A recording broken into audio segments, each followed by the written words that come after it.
Good afternoon, everybody. Please be seated.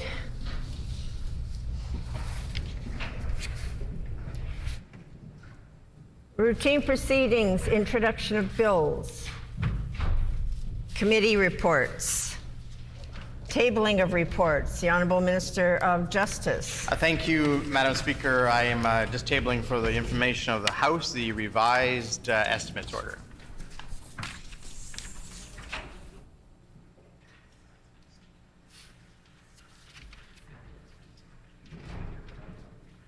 And the Honourable Minister of Justice. Also tabling for the House the Manitoba Court of Appeal annual report for the year ending 2020-2021.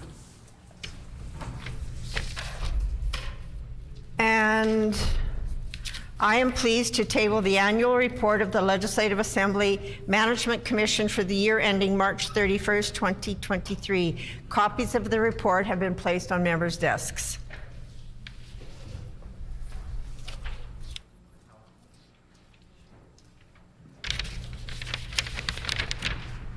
Ministerial statements.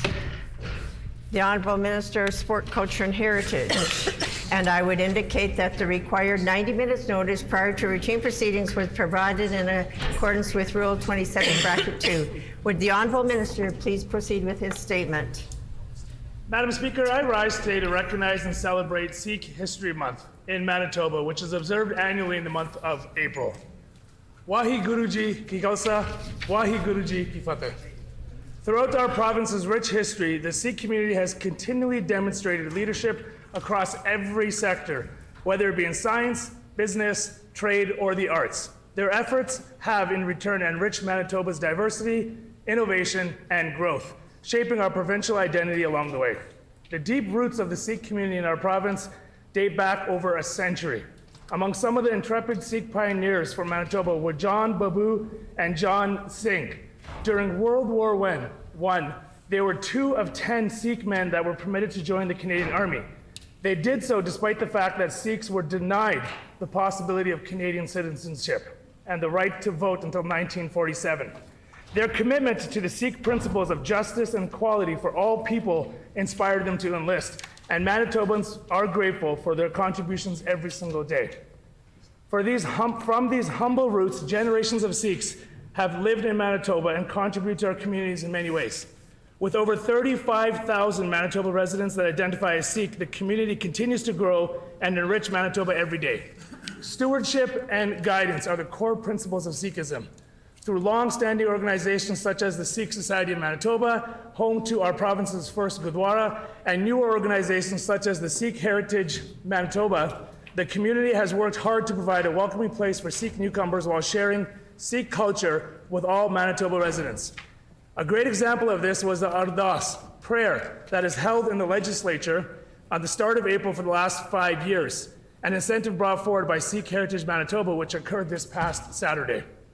Whether you are in a small town or a big city, the impact of Manitoba's Sikh community is evident through their social, economic, and civic achievements.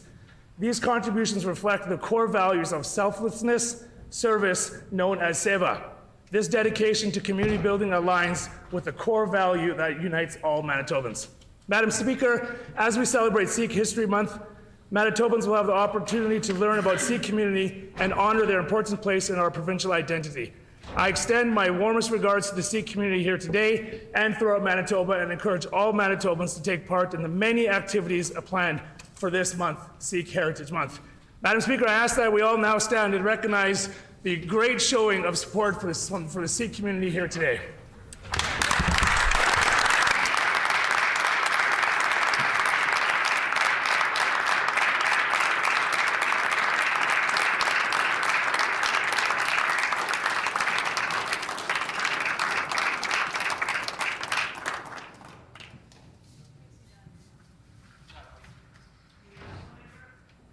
The Honourable Member for Burrows.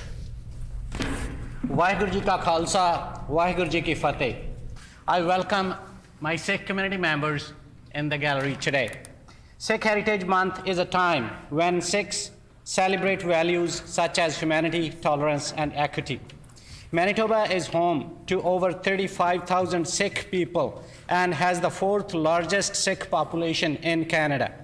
The celebration of Sikh Heritage Month not only recognizes the vital role Manitoba's Sikh population plays in our communities across the province, but also highlights Sikh reputation of bravery and service.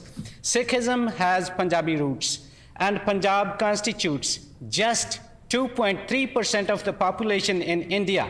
However, Punjab has the highest number of diseased veterans in India, which goes to show just how devoted Sikhs are to living a life of sacrifice and patriotism. I would like to acknowledge the contributions of Sikh Heritage Manitoba in creating dynamic and accessible spaces for community engagement, championing awareness for the multifaceted experiences of Sikhs in Manitoba, and celebrating the legacy of Sikhs across the province.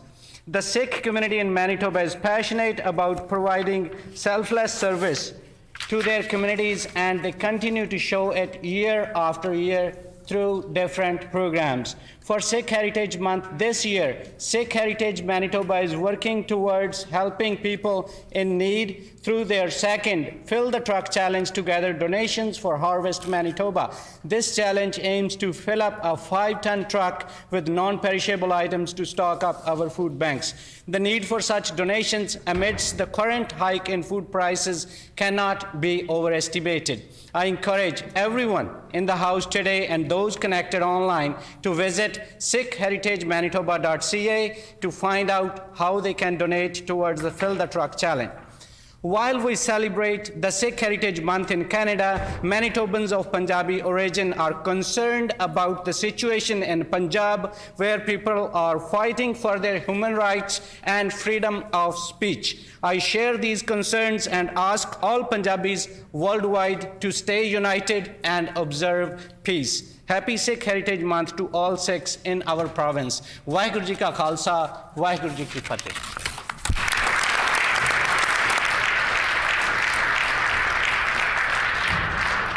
The Honourable Member for Tyndall Park. Thank you, Madam Speaker. I ask for leave to respond to the Minister's statement. Does the member have leave to respond to the ministerial statement? Leave has been granted. The Honourable Member for Tyndall Park. Thank you, Madam Speaker. April is Sikh Heritage Month, not only here in Manitoba, but from coast to coast to coast all over Canada. In every single aspect of our society, the Indo-Canadian community is there. They steer our economic development, our international students, and Manitoba would not be where we are today without the community. Madam Speaker, I was actually in India, mainly in the Punjab, just 5 weeks ago, where I was able to have a couple of new first-time experiences that I want to share with the House. So I flew into Delhi, then hopped onto a plane to Amritsar, and our first stop was the Golden Temple. Now, I've been here before, but what made this time different was the fact that we went at 1 a.m. in the morning, and the temple, the water, the stillness, the peaceful atmosphere, it glistens, and it resonates with you. I also had the opportunity to visit Anandpur Sahib. And Madam Speaker, this is the place where the 10th Guru, Guru Gobind Singh, founded the Khalsa in front of thousands of people in 1699. And whether it's the Golden Temple and its beauty, the incredible hours of volunteerism and giving back to the community and making everyone feel equal and welcomed through Langar, or the birthplace of the Khalsa, these are all consuming experiences, and I am so grateful because my father over the years has taught me that you do not have to be of Sikh faith to appreciate the spiritual presence of these places. It is truly an honor to be able to rise in these chambers in recognition of Sikh heritage, and I'd like to thank all of those who have joined us here today in the galleries, as well as the Minister for bringing forward the statement. Thank you.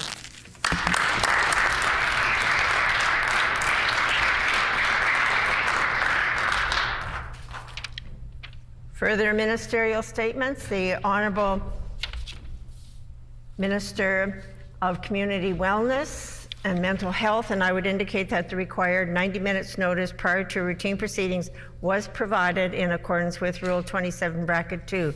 Would the Honourable Minister please proceed with her statement?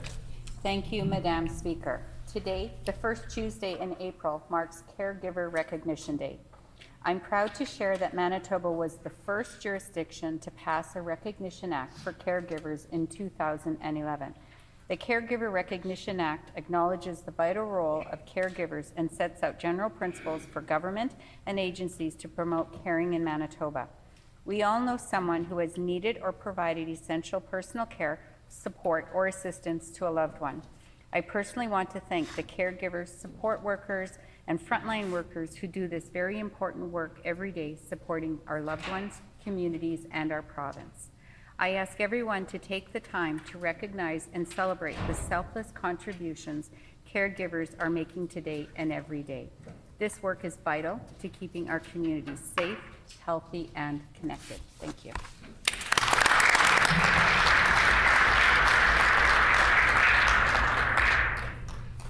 The Honourable Member for Union Station. I'm pleased to have the opportunity to express gratitude to all of Manitoba's dedicated caregivers today for National Caregivers Day. This year, Carers Canada and associated organizations are recognizing the many caregivers who are providing care for someone with a life-limiting illness. Caregivers sometimes face seemingly impossible tasks only to take on any challenge thrown at them and meet it with resilience and commitment. Through the years of the challenging pandemic, healthcare and our ongoing healthcare and long-term care crisis, the constant emotional struggles that come with that, caregivers have shown up on every occasion providing the best care possible to those across Manitoba. Caregivers have rarely received the recognition and thanks they deserve for their contributions to our healthcare system. This is certainly the case in Manitoba, as unfortunately we've seen mistreatment, underfunding, and high turnover rates throughout the province, leaving many caregivers chronically burnt out and under-supported. The work that our caregivers do is essential, and it should be treated accordingly. Caregiving does not need to be a thankless task, and we will continue to fight for caregivers to be provided proper support and resources. Today, we thank all caregivers across Manitoba. We'll continue to advocate for you.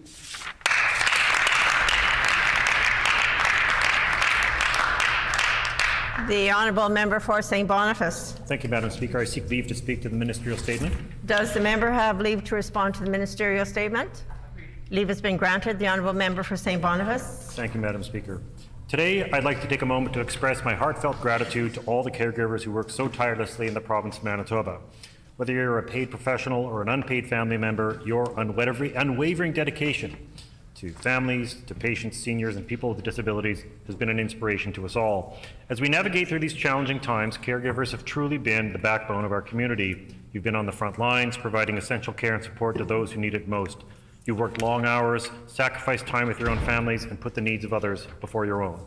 I want to acknowledge this kind of work can often lead to burnout and emotional exhaustion. It takes a special kind of person to do what you do, and we all recognize the tremendous sacrifice that you make every day. That's why we want to remind you that it's essential to take care of yourselves as well. Don't hesitate to ask for help when you need it, because you are not alone. As we move forward and begin to recover from the pandemic, it's important to acknowledge the need for healing. We need to provide you with the support you need to heal. The member's time has expired. Is there leave to allow the member to conclude his statement?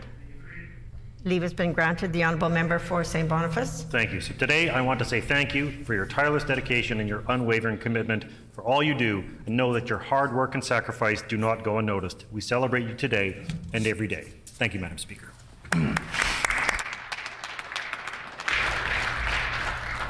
Member statements.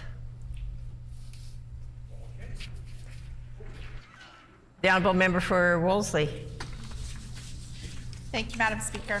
Last week, the Association of Manitoba Municipalities released a statement expressing their disappointment in the federal government's recent budget for its failure to include a commitment to absorb the retroactive salary costs from the RCMP collective bargaining agreement. This decision will put the burden of costs onto municipalities instead of on the federal government. Municipalities in Manitoba are already dealing with the crises of inflation and affordability in their communities, and they were left for years without help from the provincial PC government when it froze municipal funding for 7 years, including during the pandemic. And now that they're being forced to pay retroactive salary costs to the RCMP, municipalities are faced with the prospect of having to increase property taxes, delay infrastructure projects, and find other ways to cut costs. This will harm local communities when they are already in a fragile state. To make matters worse, the federal Liberal government failed to meaningfully consult with municipalities during negotiations on this issue, even though municipalities are paying contract partners. This is the wrong approach. Healthy municipalities are the backbone of a healthy province and country, and it is the responsibility of the federal and provincial governments to consult with municipalities and give them the support they need. Unfortunately, municipalities have been struggling for a long time, and the current provincial and federal governments are only making it worse. We have seen them freeze funding, pass costs down, and now they fail to meaningfully consult with municipalities when making decisions about issues that affect them. As the NDP critic for municipal relations, I join the AMM and municipalities across Canada in calling on the federal government to commit to absorbing the RCMP retroactive salary costs immediately. Thank you.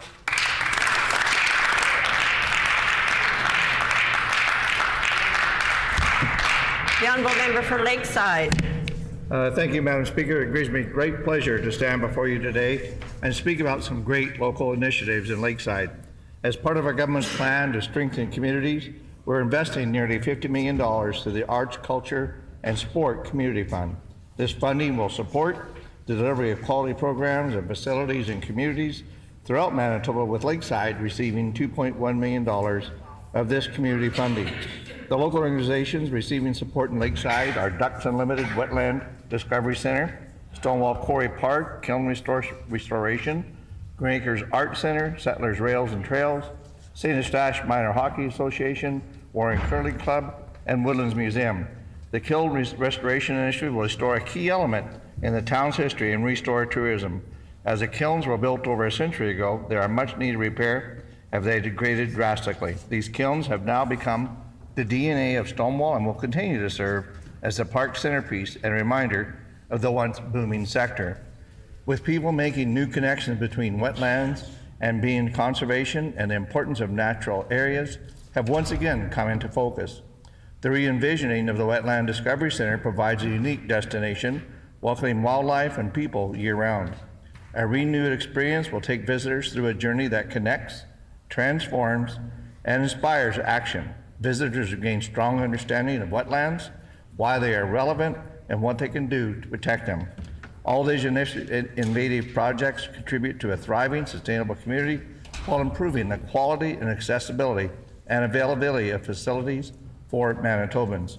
Madam Speaker, I'm so thrilled to see these funds go to these local initiatives. These projects will create a greater quality of life in Lakeside and communities now and for generations to come.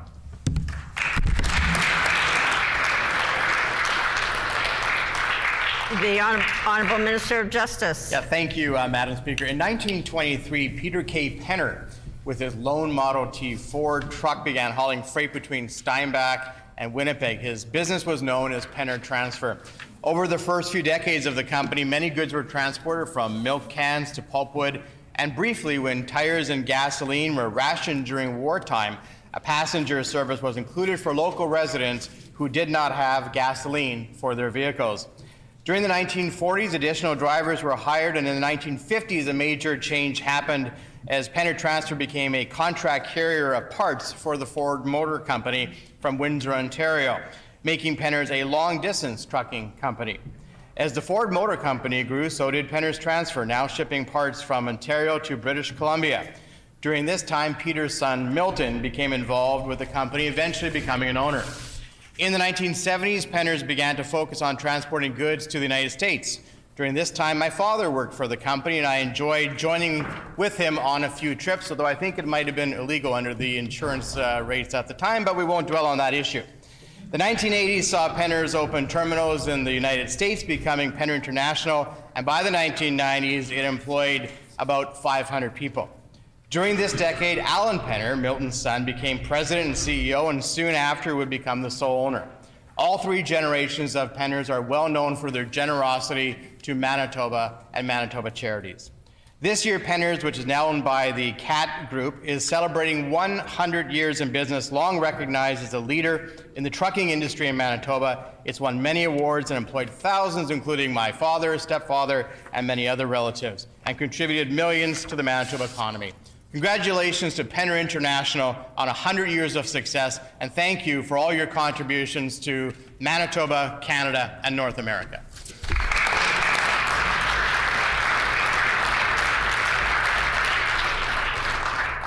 The honourable member for Transcona. Thank you, Madam Speaker. This PC government recently announced they will use a P3 model for school construction, and like so many things this government does, P3 schools are bad news for Manitobans. Let's look at the experience of other provinces. Nova Scotia built P3 schools. In 2016, they had to spend millions of dollars buying them back when the leases expired.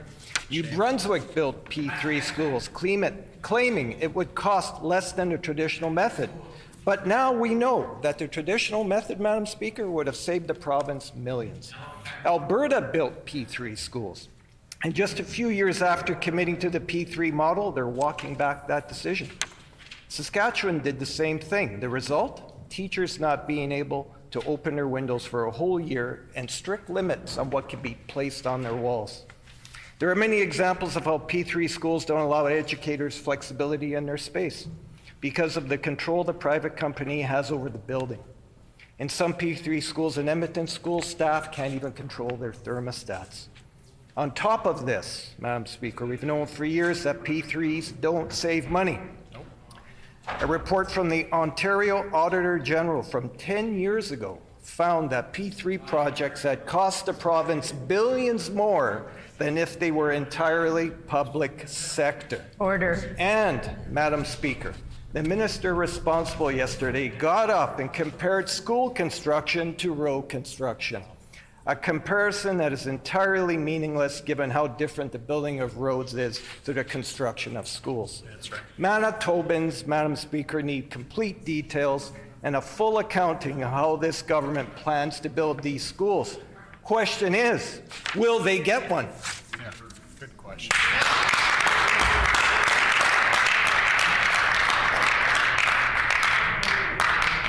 The honourable member for Tyndall Park.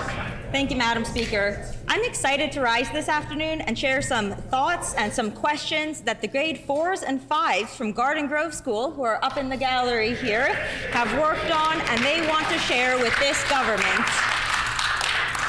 So first and foremost, Madam Speaker, there are some things this government needs to know. There are not enough sewers in our neighborhood. The streets flood too much, especially when there's heavy rain and the snow is melting. And on this note, the roads need to be cleared better, more frequently, and more salt should be used. There also needs to be more bicycle paths so people don't get hit by vehicles. A couple of positive thoughts that the students have for this government include how Manitoba has great parks. And in their words, we like Manitoba because there are a lot of supports for immigrants and refugees. Now, Madam Speaker, the students also have a few questions that I'm going to read. Why doesn't Winnipeg have enough schools near big residential communities? Why do our streets have so many potholes? Why does construction last so long? And why don't we have more trash cans everywhere? I'm tabling these questions because the students who have joined us today here are not able to stay for question period. However, I'm hopeful the government will briefly address each question when I ask about it in QP so that the students can still receive their answers. Madam Speaker, a lot goes on behind the scenes when schools visit, so I want to thank our Education and Outreach Services, our Planning and Program Coordinator and Analyst, and the Speaker's Office for their work in helping coordinate opportunities such as these. I also want to wish Maytab a very happy 10th birthday, if you want to give a wave, and ask my colleagues to join me in recognizing the grade 4s and 5s and their teachers for their great questions.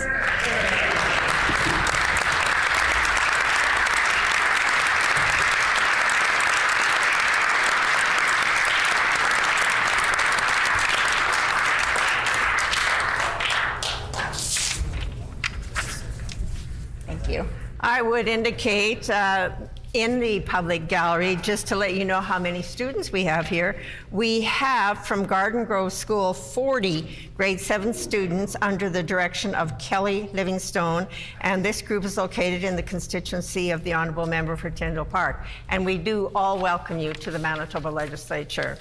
Also in the public gallery, we have Chuck Lawrenson, who is the guest of the Honourable Member for Midland, with children Phoebe, Takis, Sonnet, and Bronte. And also, we have municipal guests in the gallery, and we have a number of them from the town of Neepawa.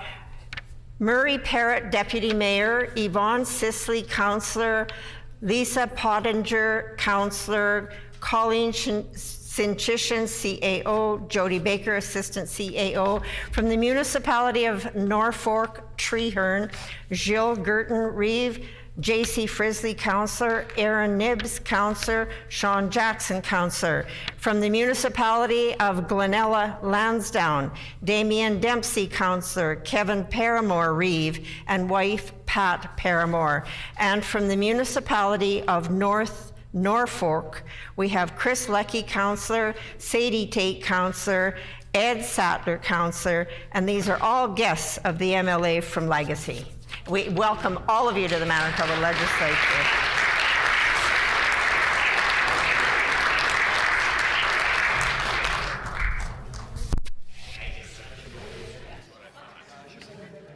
Didn't quite make out that turn.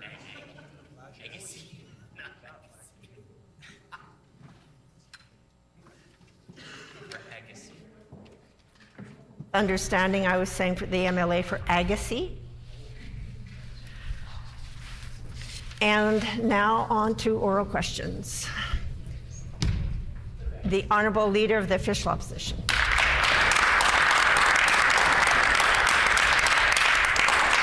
I wanted to begin on a somber note and offer some words of commemoration in the memory of Linda Mary Beardy. Just shortly before the session began this afternoon, the Winnipeg Police Service shared some very troubling details about this woman who is originally from Lake St. Martin First Nation and also called Winnipeg home. I'm sure Manitobans, Canadians are going to be very concerned about the details of this incident, but I just wanted to take this time to acknowledge a dearly departed mother from our province and from our country, and to support the work of our colleagues from St. John's, Point Douglas, the Pawcamisac, as well as standing with everybody here in the chamber to say, no more stolen sisters. I do have a question about healthcare, but wanted to put those words on the record first. The Honourable First Minister. Thank you very much, Madam Speaker, and I want to thank the Leader of the Opposition. Of course, this is an absolute tragedy that has happened to this individual, and our deepest condolences go out to the family and friends of Linda Mary Beardy. We understand she was 33 years old and from Lake St. Martin. Madam Speaker, I know that all of those individuals in Lake St. Martin community will be mourning her loss today, as are all of us. We know and understand that this continues to be under police investigation. We will let that process take place, Madam Speaker. But again, our thoughts and condolences go out to the family, the friends, and the community of Linda Mary Beardy. And with Speaker's latitude, I'm going to say we'll start oral questions now after those comments are made. The Honourable Leader of the Official Opposition. Thank you kindly for your consideration, Madam Speaker. There are 6,500 healthcare workers in Manitoba who are being forced to consider taking a strike at this time. We're talking about the paramedics who serve in rural Manitoba. We're talking about the lab techs, the x-ray techs, the respiratory therapists who help care for Manitobans when they're sick or when they need an urgent diagnosis. These are the frontline healthcare professionals, and they've been without a contract for 5 years now under Brian Pallister and under this Premier. Will the Premier tell the House why her government has refused to bargain with these thousands of healthcare workers for the last 5 years?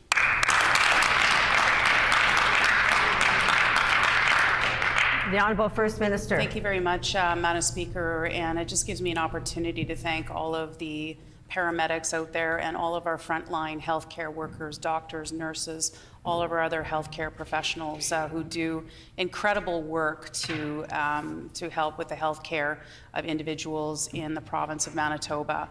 Specifically, when it comes to paramedics, I know that we're in the process of negotiations when it comes to that, Madam Speaker, and we'll allow those that process to take its course. Right. Hear, hear. The Honourable Leader of the Official Opposition on a supplementary question. 5 years, Madam Speaker. 5 years in which the PC government should have worked to ensure that we're going to keep paramedics in the province, that we're going to keep the lab techs and x-ray techs working in our local hospitals right across Manitoba. For 5 years, people in rural Manitoba have been talking about wait times for EMS. For 5 years, people across Manitoba have been asking when we're going to get more diagnostic services delivered to them. And now the answer apparently is to just wait longer. Well, that's not good enough, Madam Speaker. We need action today. The PC government must immediately enter into a contract with these workers so that we can keep them working on the front lines. Will the Premier explain why she has failed to get this done for the people of Manitoba?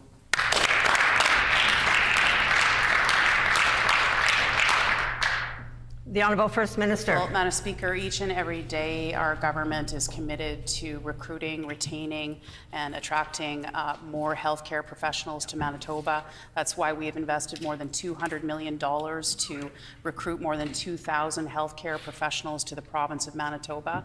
I know the paramedics are a very important part of that. Of course, we're in the middle of collective bargaining negotiations right now. Madam Speaker, it would be inappropriate to interject into the process there. I'm surely the Leader of the Opposition is not suggesting that we would do that, because that would be inappropriate, Madam Speaker. We need to let that process unfold.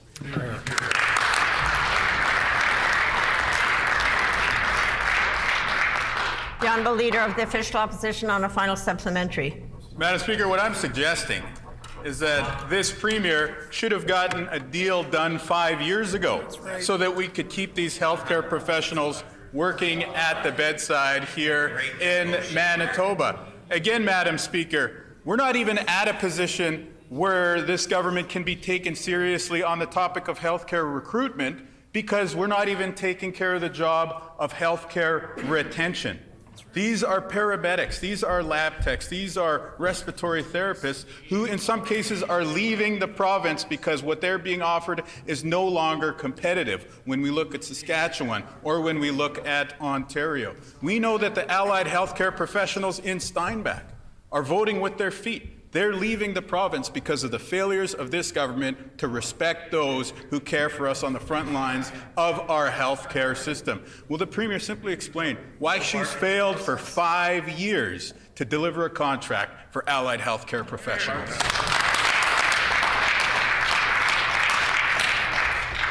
The Honourable First Minister. Well, Madam Speaker, the Leader of the Opposition seems to be saying that we should be interfering in the collective bargaining process when it comes to paramedics in the province of Manitoba. We disagree with that. We don't believe that that's appropriate. We need to ensure that that process takes place and unfolds as it will, and we thank all of those who are involved right now in those negotiations, and we look forward to coming to a solution. But we will not interfere in the process, Madam Speaker. We have too much respect for our paramedics out there, for the incredible work that they do. Clearly they don't. They have no respect. No respect. Well, I guess members opposite think that's funny because they don't know what the word respect means, Madam Speaker. They have no respect for Manitobans, Madam Speaker. I will tell you that we have respect for paramedics and for all Manitobans, unlike members opposite.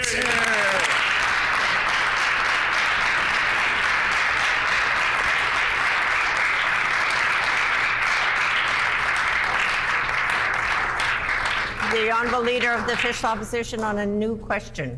If they respected paramedics and other allied healthcare professionals, they wouldn't have frozen their wages for the last 5 years. That's right.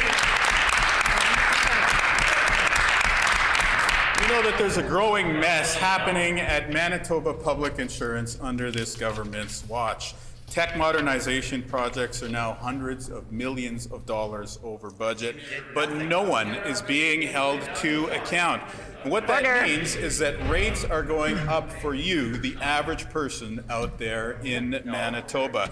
This mismanagement is costing Manitobans money, and it's happened under the PC watch. How did the Premier fail to take any action to address the mismanagement at MPI?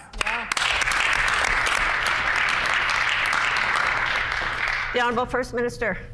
Speaker, there is a theme certainly that came out of a debate that the Leader of the Opposition and the Leader of the Liberal Party and I were at AMM this morning, Madam Speaker, and I want to thank all the Reeves and welcome and mayors who are here and councillors who are here with us today, because what they saw earlier is what we were presenting was the facts, and that the NDP presented fiction. Right. And this continues along that theme, Madam Speaker. Nothing that the Leader of the Opposition said has any bearing on the facts whatsoever when it comes to MPI, when it comes to paramedics, Madam Speaker. All of the issues that the NDP brought up and that the Leader of the Opposition brought up, it's nothing but factually incorrect.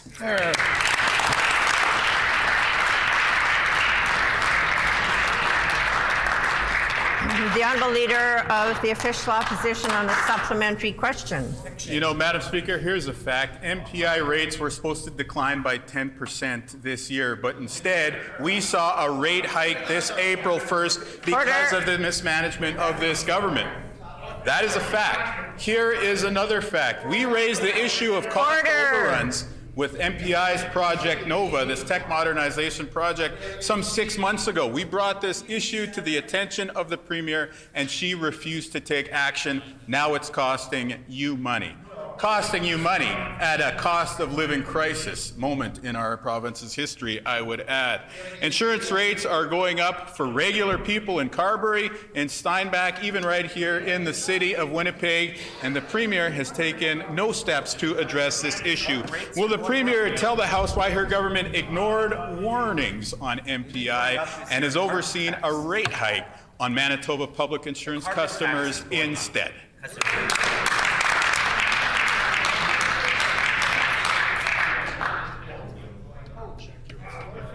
Order. The Honourable First Minister. I don't even know where to begin with the litany of false accusations that the Leader of the Opposition just put on the floor of this chamber, Madam Deputy Speaker, or Madam Speaker, sorry, from yesterday. So just let's get back to the facts, though. The fact of the matter is, when it came to Project Nova, the Leader of the Opposition and the NDP, the reason that work had to take place in the first place is many, many decades of neglect by the previous NDP government, Madam Speaker. That's why we had to move forward in that front. But I will say also, Madam Speaker, that rates are not set by us or them, Madam Speaker. They are set by the Public Utilities Board. Right. It's an independent body that sets the rates in the province of Manitoba, and that there have been no raised rates for MPI. Once again, fiction put on the floor of the Manitoba Legislature by the Leader of the Opposition.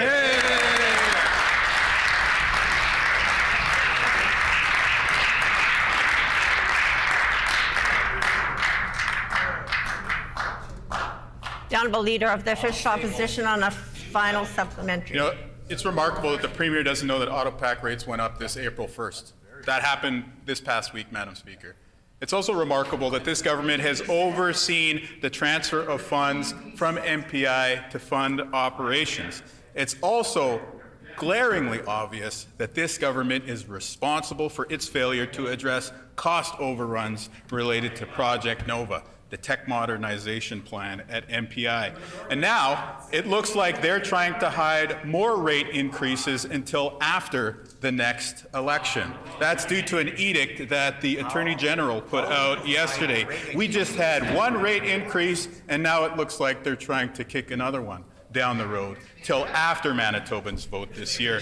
The Premier needs to be clear with Manitobans. Will she tell the House if her government will see increases to MPI if they're elected again later this year?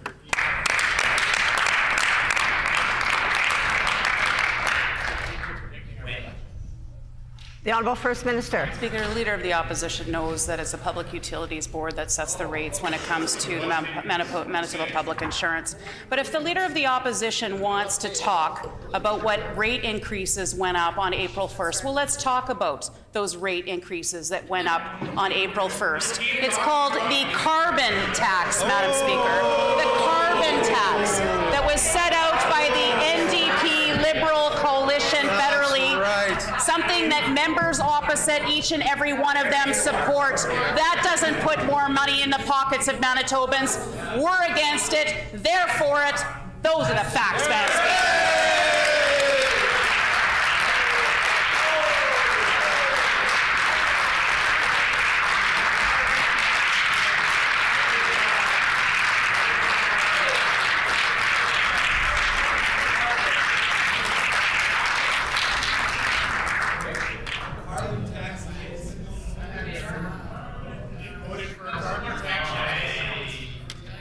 The Honourable Member for Concordia. Madam Speaker, we've been sounding the alarm for months now regarding this PC government's failures in overseeing the ongoing massive cost overruns for Project Nova at MPI.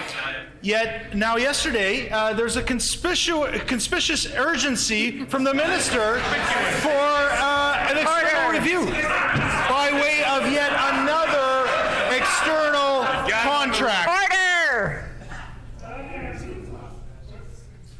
Jeez. Continue. Thank you, Madam Speaker. This urgency now from this minister is with regards to an external review that won't be complete until, of course, after the next election. Will the minister commit to calling an immediate meeting of the Committee on Crown Corporations so that Manitobans can start getting answers about the boondoggle over at MPI? Boondoggle!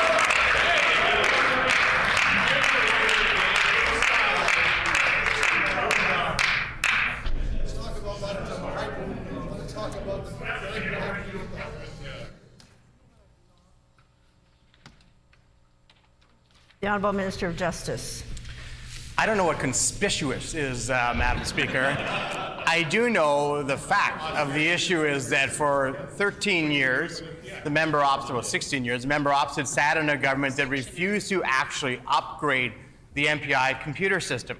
For 16 years, they just let it deteriorate. They didn't want to do anything. They kicked the can down the road in terms of upgrading that system. So yes, MPI needed to upgrade the system so not everything would crash, not everything would be paper-based, not everything wouldn't be able to be transmitted around the province. Now, the member opposite now is upset that there's a new system going in place. If he wants to have a committee to talk about a new system that's going in place, he should have called it when he sat on the government benches and did nothing, Madam Speaker.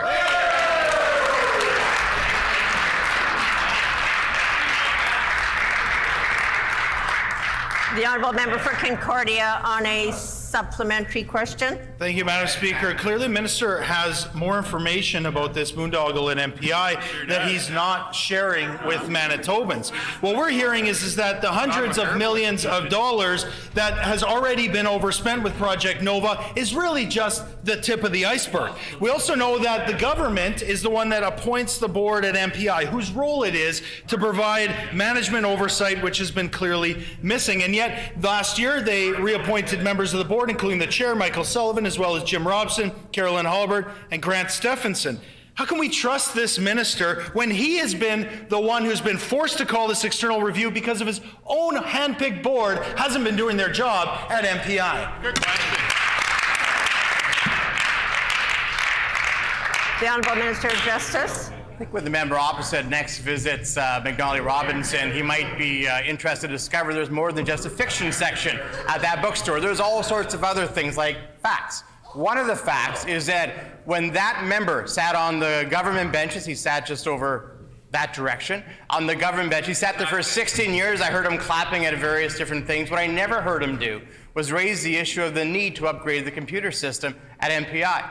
We found out after we came into government, along with the other sort of technologies that were left to language, the municipalities would know about this when it came to the emergency system that they had and that had to be upgraded as well. Nothing was done for 16 years. That is the issue that had to be addressed. That is the issue that is being addressed, and we're going to continue to ensure the MPI is there as a public owned Crown Corporation serving Manitobans with good service at a quality price.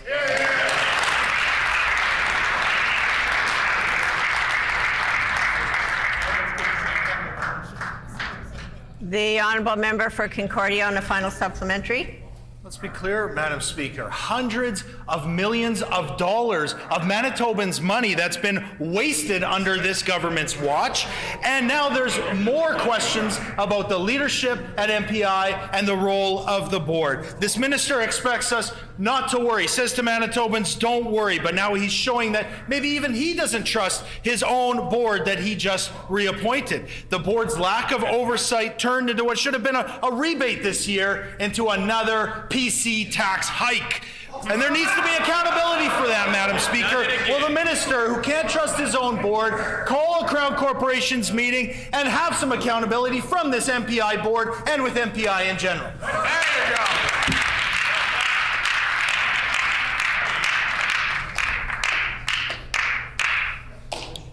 The Honourable Minister of Justice. What Manitobans may want to worry about is what would ever happen if those individuals over there ever resumed government, because they'd only have to look back at something called FleetNet. When we heard from different emergency responders, when we heard from municipalities around the province who said we can't use our communication systems when it comes to emergencies because the former NDP government never upgraded them. They had to get parts off of eBay. They had to go to garage sales to try to keep these things running. Well, the same fate was heading towards MPI because the former government, where that member sat and said nothing on this issue, didn't upgrade the computer system. Wasn't able to ensure that there was modern technology for a modern corporation. That's what Manitobans should worry about if they ever get back in the government, and we're going to stop that from happening, Madam Speaker.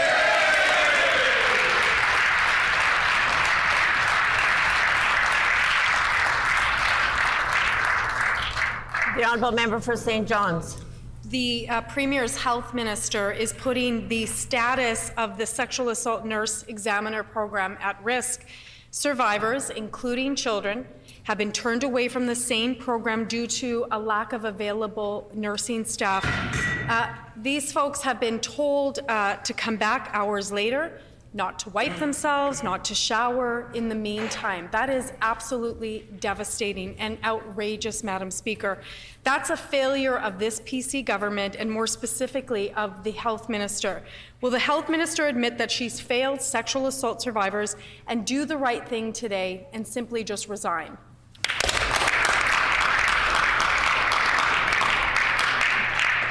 The Honourable Minister of Families. Thank you very much, Madam Speaker. After consulting with community, our government was very pleased to make an announcement, a $1.3 million announcement on Sunday at Clinic Community Health Centre to establish a complementary sexual assault nurse examination program that will be available in the community, that will be overseen by a group of knowledge keepers and survivors. We think that survivors really need to have a say in the implementation of these services. And so this program will be complementary because we know that the demand for these services, unfortunately, is incredibly high in the province of Manitoba. And so we are working to address the demand by having two parallel programs offered either through shared health or in the community to meet the needs of all survivors.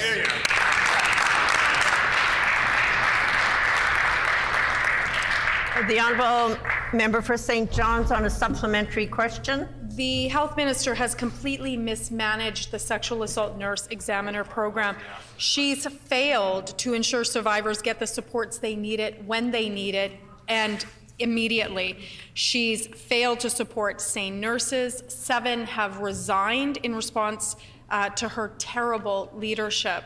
It's going to be hard to repair the damage that she's done to the SANE program, and clearly she's not capable of doing it, Madam Speaker. Will the Health Minister commit to supporting the SANE program by resigning today?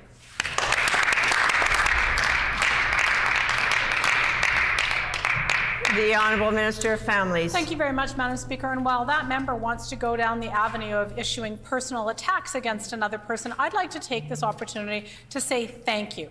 I want to say thank you to to Ann Wilcox. And if the members opposites could control themselves while I'm offering these thanks to many people in community who do this very important work. Clinic has been at the front lines of sexual assault and responding to the needs of survivors for many, many years.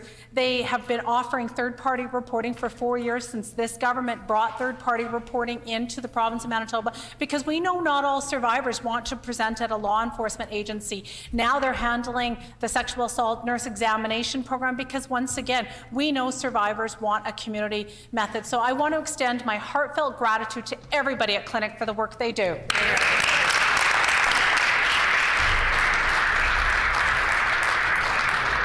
The Honourable Member for St. John's on the final supplementary. I think it's important to note that holding a minister accountable who has utterly failed Manitobans and some of the most at-risk, vulnerable Manitobans isn't personal attacks, Madam Speaker. It's literally my job to hold members opposite accountable for their failures. And there is nothing more quintessential in a failure of this government is turning victims of sexual assault, including children, away, telling them to go home, not to wipe themselves, not to take a shower. That is an utter failure on this government's part. And the health minister should do the right thing, say she's sorry, and resign today.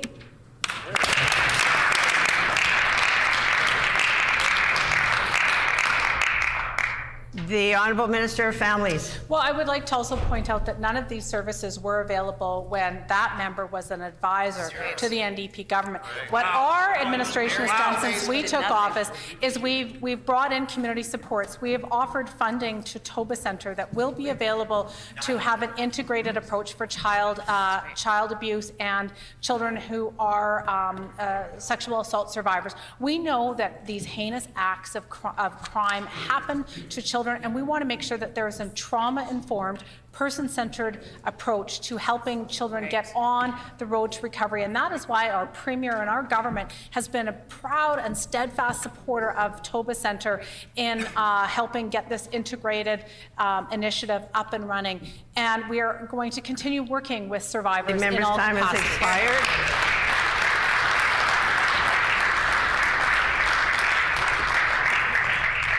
The Honourable Member for St. James. Thank you, Madam Speaker. We know that access to high-speed broadband services is not a luxury, it's a necessity. The PCs pretend to agree. In November 2021, they promised to connect 125,000 Manitobans across the province to broadband services. But a year and a half later, and to no one's surprise, they've broken their promise. The PC's failure means that 350 different rural and northern communities are suffering as a result. Can the minister explain why the PC government has broken their promise to 125,000 Manitobans?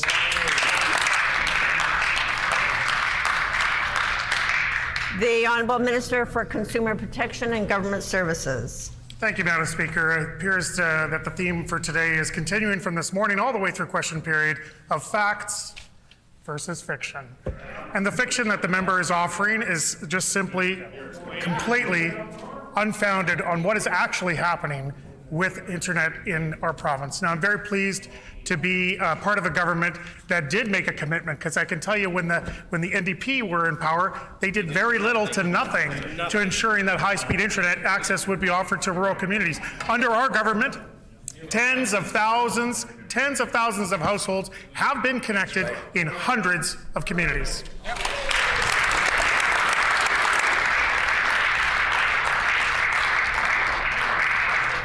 The Honourable Member for St. James on a supplementary question. Thank you, Madam Speaker. We noticed that the minister and what he just shared was completely absent of fact or details. That side, fiction. This side, we like to talk about facts. Thank you. In 2021, the PC government handed over Manitoba Hydro Telecom's fiber optic cables to Explore that they claim that this private company would do a better job than Manitoba Hydro Telecom and would connect 125,000 Manitobans to broadband.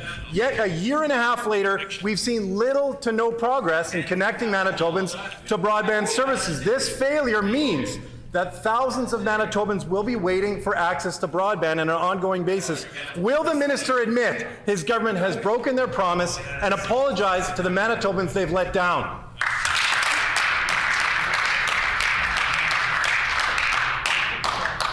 The Honourable Minister for Consumer Protection and Government Services. Thank you, Madam Speaker. Perhaps another contrast would be in order. We move things forwards. They want to take things backwards. The member opposite pretends to be some great defender of Manitoba Hydro, and maybe that's still his critic role, I don't know. I thought he was the finance critic, but today he seems to be wanting to talk about internet. I love talking about internet. I'm an IT professional with 30 years experience. I know how important it is for high-speed internet to be available and to get to these rural communities. What happens when high-speed internet gets into these rural communities is that people are able to do jobs, and at a time when we have more and more remote workers, the opportunities for rural Manitoba are endless. I'm proud to be part of a government that is getting that done and is working hard to get tens of thousands of families connected to high-speed internet. The member's time has expired.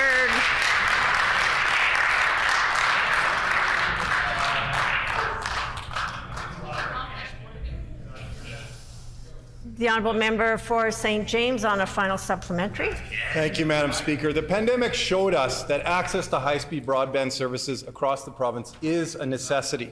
That's why Manitobans are so disappointed that the PCs broke their 2021 promise to connect 125,000 Manitobans to high-speed broadband. The PCs have had a year and a half to deliver, yet we've seen little to no progress. Hundreds of communities are desperately waiting for those broadband services. Can the minister explain why his government has broken their promise to Manitobans?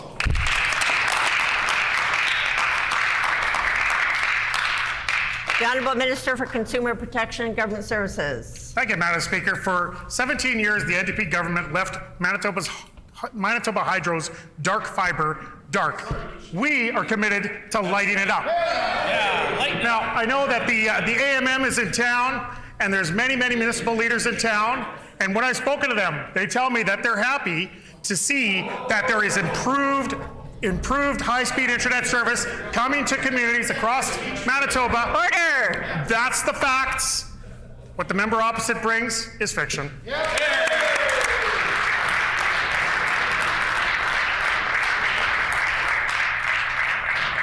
The Honourable Member for Notre Dame. Madam Speaker, on this side of the House, we respect people who have to work hard every day. We believe that hard work and both the physical and mental demands of work in the trade should be paid properly. The cost of groceries keeps going up, but the Premier couldn't care less about lowering the pay of workers and apprentices who build our province. Will the Premier tell the House why her PC government is looking to cut wages for apprentices?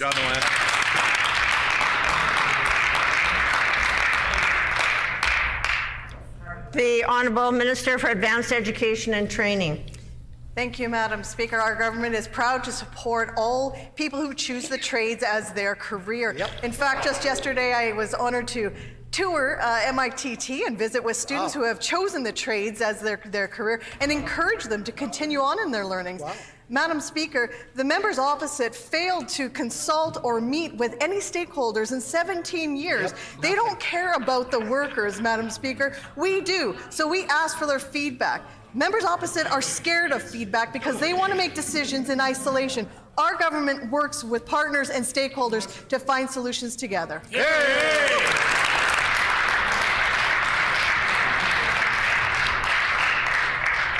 The Honourable Member for Notre Dame on a supplementary question.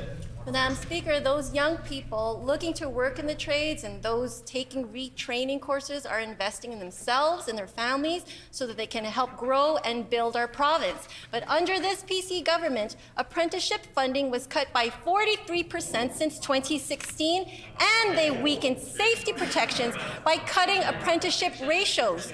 While the minimum wage is going up, now the PCs are looking to cut the wages of apprentices this year. This will just make retaining skilled workers harder and hurt efforts to tackle our serious labor shortage. Will this minister stop her plans to cut apprenticeship wages today? Right on.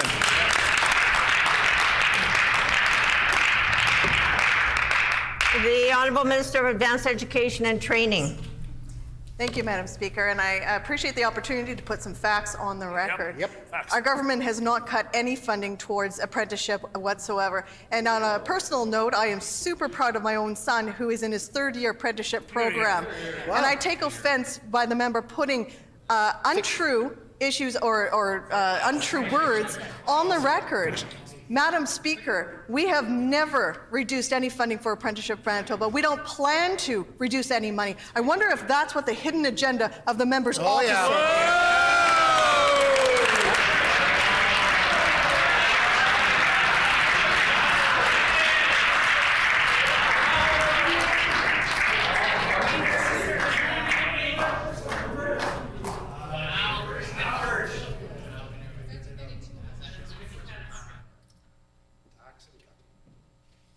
The Honourable Member for Notre Dame on a final supplementary.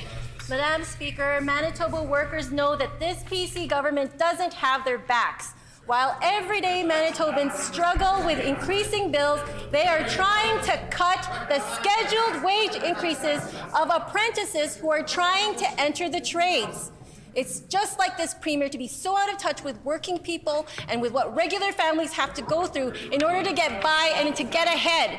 We need a clear commitment. Order. Will this PC government back off on their cuts to cut apprenticeship wages, yes or no? Right on.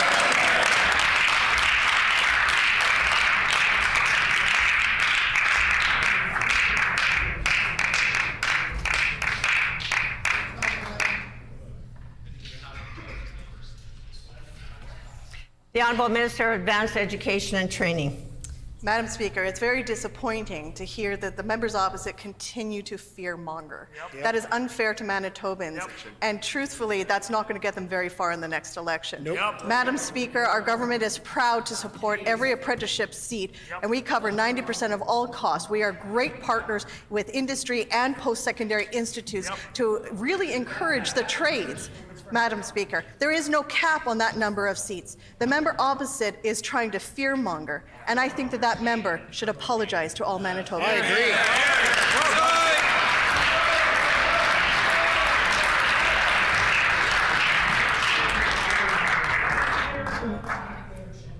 The Honourable Member for St. Boniface. Thank you, Madam Speaker. Manitoba Hydro's dams in northern Manitoba generate an enormous amount of revenue for our province, but they were often built at tremendous cost to Indigenous communities who've never been fully compensated for the damage caused. Communities were uprooted, the environment was disrupted, and resulted in the collapse of viable fisheries and other economies that people relied on to feed themselves and earn a good living. Now, many of these dams are on MKO territory, and we asked the Minister a written question about whether the CEO of Hydro has ever met with MKO leadership. We didn't get a clear answer, but given the tremendous importance of dams in this territory, can the Premier explain why the CEO of Manitoba has never met with the leadership of MKO? The Honourable Minister of Finance. Thank you very much, Madam Speaker, and I appreciate the question coming from the member opposite. Certainly, Manitoba Hydro is our crown jewel. We want to make sure that we're doing everything to make sure that Manitoba Hydro stays as our crown jewel. Clearly, we value the partnerships we have with Manitobans and with Manitoba communities, especially those communities in northern Manitoba. And certainly those discussions, those consultations, they happen on an ongoing basis, and they look forward to making sure that Manitoba Hydro, management at Manitoba Hydro, continue to have those important dialogues with our northern communities.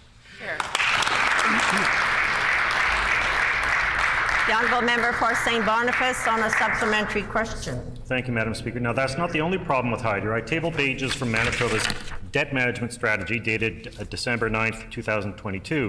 It says that Hydro's sinking fund, which is used to pay off Hydro's astronomical debt of nearly $25 billion, was completely depleted in 2016.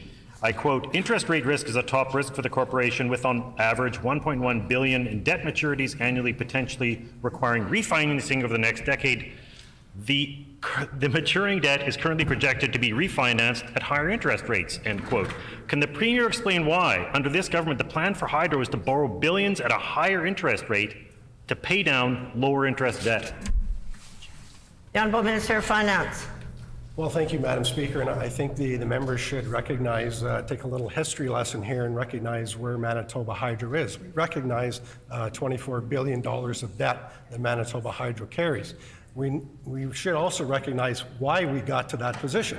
And its members that were sitting across the way here got us into that. They circumvented the Public Utilities Board in the biggest capital investment in our province's history. That's why we've got a $24 billion debt at Manitoba Hydro. We recognize that as a challenge. That's why this government has cut the water rental rates and the debt guarantee rates by 50% to provide cost savings to Manitoba ratepayers of $180 million this year alone. This will get Manitoba Hydro back on its feet and save Manitoba Hydro.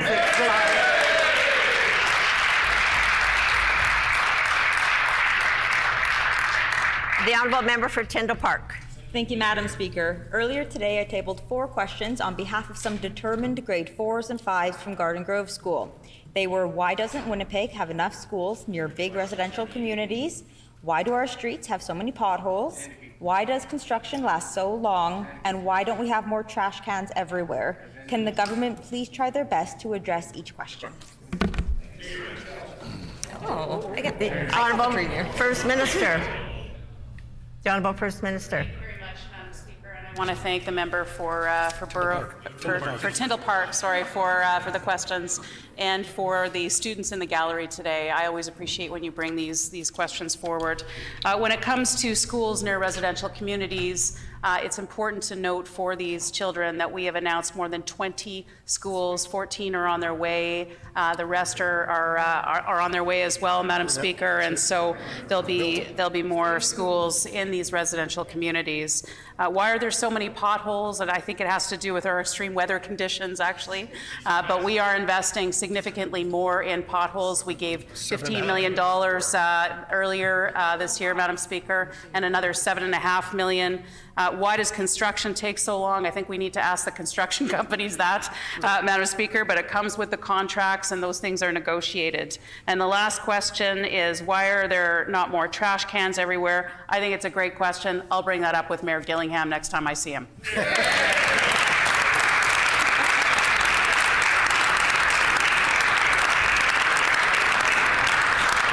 The Honourable Member for Swan River.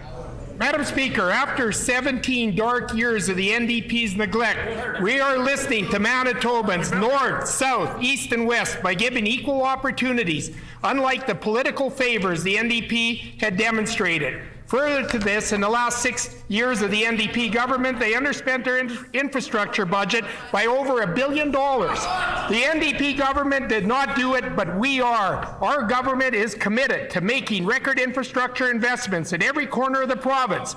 And the Minister of Transportation did last week in Thompson. Can the Minister please share more details about the over $420 million investment that we are making to help northern communities and create more opportunities for generations to come?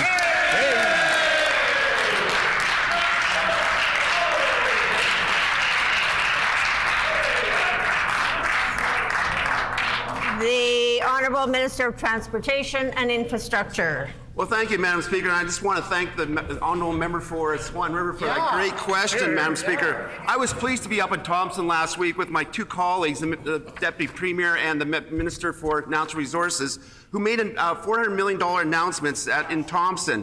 And it includes the improving of 7 First Nation airports of $75 million and building 2 new airport terminals, Madam Speaker. $15 million to the Thompson Regional Airport Authority, Madam Speaker. $18 million for runway rehabs across the north. $250 million for 5 existing roadways to improve safety and improve year-round connectivity between northern communities. And one of my favorites, $8.5 million to upgrade PR 620 to connect Nelson House, Madam Speaker. And Chief Angela said that was the first time. The member's time has expired.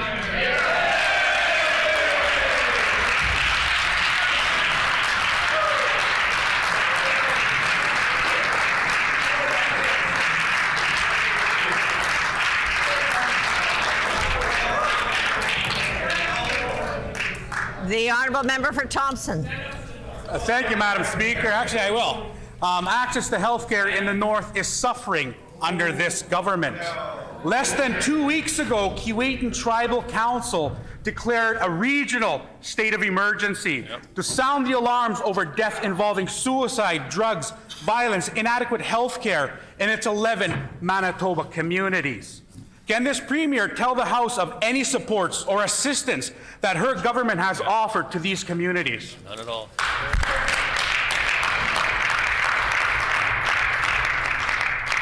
The Honourable Minister for Indigenous Reconciliation and Northern Relations. Thank you, Madam Speaker. I'm pleased to respond to the member opposite. In discussions with chiefs in the North over the last several weeks, several incidents tragically have happened in many different communities. The Minister from Mental Health and Wellness and I spent some conversations, and we responded to that. Just this week, we sent $1 million plus to MKO as well as to SCO for their crisis response units. Thank you.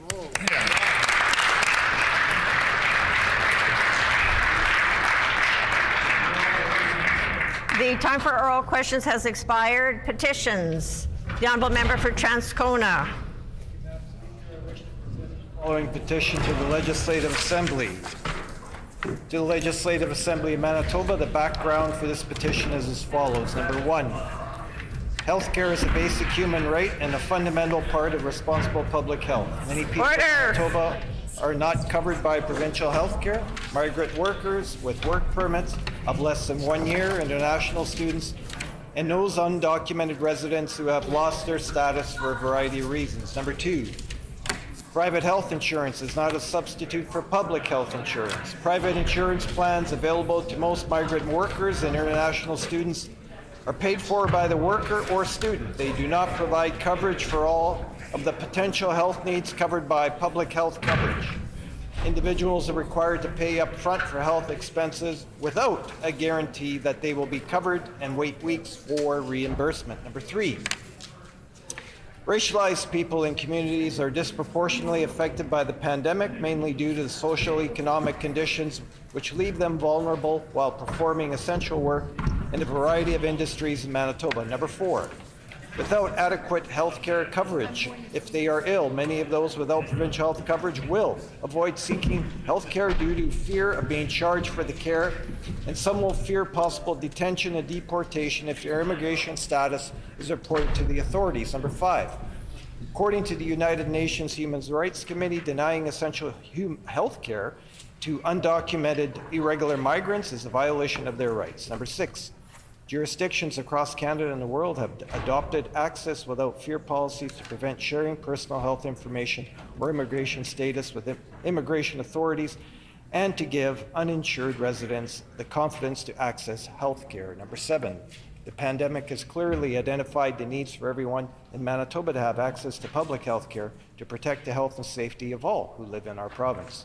Therefore, we petition the Legislative Assembly of Manitoba as follows. Number one, to urge the provincial government to immediately provide comprehensive and free public health care coverage to all residents of Manitoba regardless of immigration status, including refugee claimants, migrant workers, international students, dependent children of temporary residents, and undocumented residents. Number two, to urge the Minister of Health and Seniors Care to undertake a multilingual communication campaign to provide information on expanded coverage to all affected residents. Number three, to urge the Minister of Health and Seniors Care to inform all healthcare institutions and providers of expanded coverage for those without public health insurance and the details on how necessary policy and protocol changes will be implemented. And number four, to urge the Minister of Health and Seniors Care to create and enforce strict confidentiality policies and provide staff with training to protect the safety of residents with precarious immigration status and ensure that they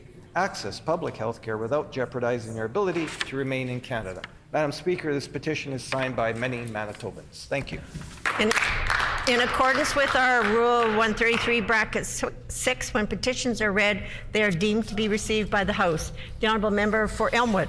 Thank you, Madam Speaker. I wish to present the following petition to the Legislative Assembly. The background of this petition is as follows. Number one, Manitoba consumers believe products should last longer, be repaired when broken, and that planned obsolescence has environmental consequences and that threaten a sustainable future. Number 2, in 2021, the European Union set minimum design standards for many electronic devices with new right to repair legislation. Number 3, the Biden administration in the U.S. has formally backed the right to repair movement in January 2022, following the European Union's lead.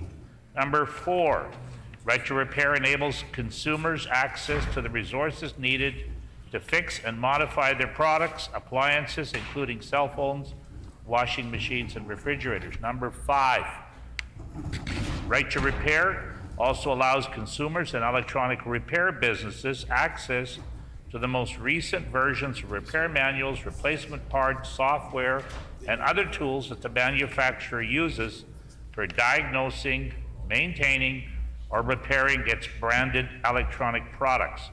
Number 6, right to repair further allows consumers to reset an electronic security function of its branded electronic products if the function is disabled during diagnosis, maintenance, or repair.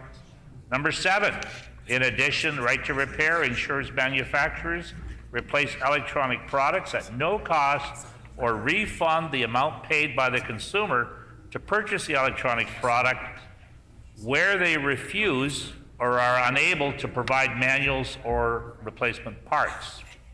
We petition the Legislative Assembly of Manitoba as follows: to urge the provincial government to adopt right to repair legislation requiring manufacturers of electronic devices and appliances, including washing machines and fridges and farm machinery, to make information, parts and tools necessary for repair available to consumers and independent repair shops. And this petition is signed by many, many Manitobans. Further petitions?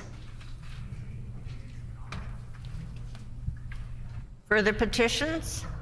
The Honourable Member for Thompson. Madam Speaker, I wish to present the following petition to the Legislative Assembly.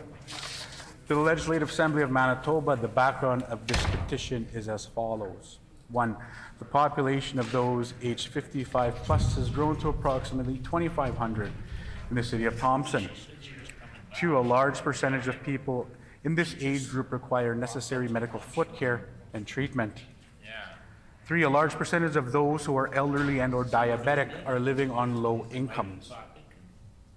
4, the Northern Regional Health Authority, NRHA, previously provided essential medical foot care services to seniors and those living with diabetes until 2019, then subsequently cut the program after the last 2 nurses filling those positions retired. 5, the number of seniors and those with diabetes has only continued to grow in Thompson and surrounding areas. 6, there is no adequate medical care available in the city and the region, whereas the city of Winnipeg has 14 medical foot care centers. 7, the implications or inadequate or lack of podiatric care can lead to amputations. 8, the city of Thompson also serves as a regional healthcare service provider, and the need for foot care extends beyond just those served in the capital city of the province. We petition the Legislative Assembly as follows: to urge the provincial government to provide the services of 2 nurses to restore essential medical foot care treatment to the city of Thompson effective April 1st, 2022. This has been signed by many Manitobans. Thank you, Madam Speaker. Grievances? Orders of the day? Government business? The Honourable Government House Leader. Yes?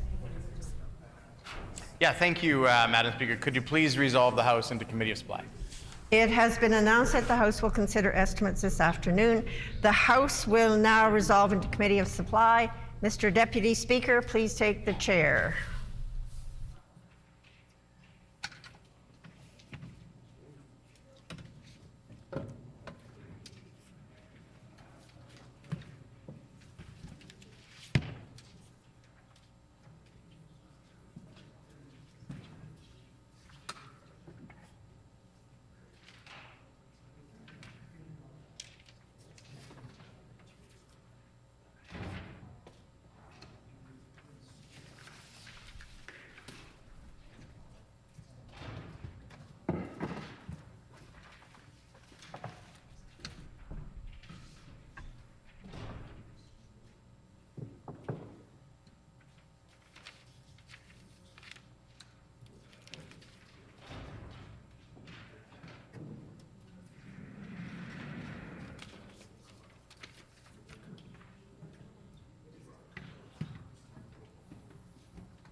sitting in our seats. We're not sitting in our seats. You're just sitting in your seat, but that desk can be moved over a little bit. Because you normally sit over here. Yeah. Okay.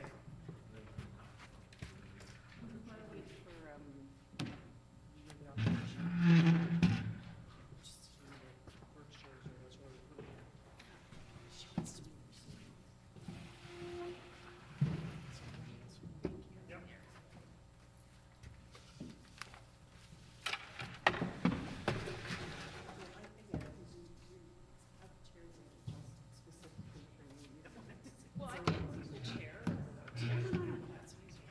Yeah, okay. It's all good. And we'll just wait till Rob. Yeah.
Oh, okay.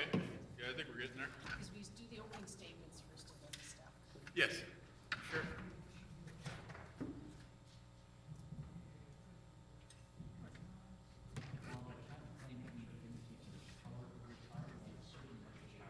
Well, thank you very much. You know, orange is for everybody. Having to buy orange clothing is not the easiest task out there. These are now. Okay. Ready, Madam Premier? Yes, sure. We're not spending enough time together today, Wab. Oh, yeah. Well, I'm going to go to a mingling event later, I'm sure. Will the Committee of Supply please come to order?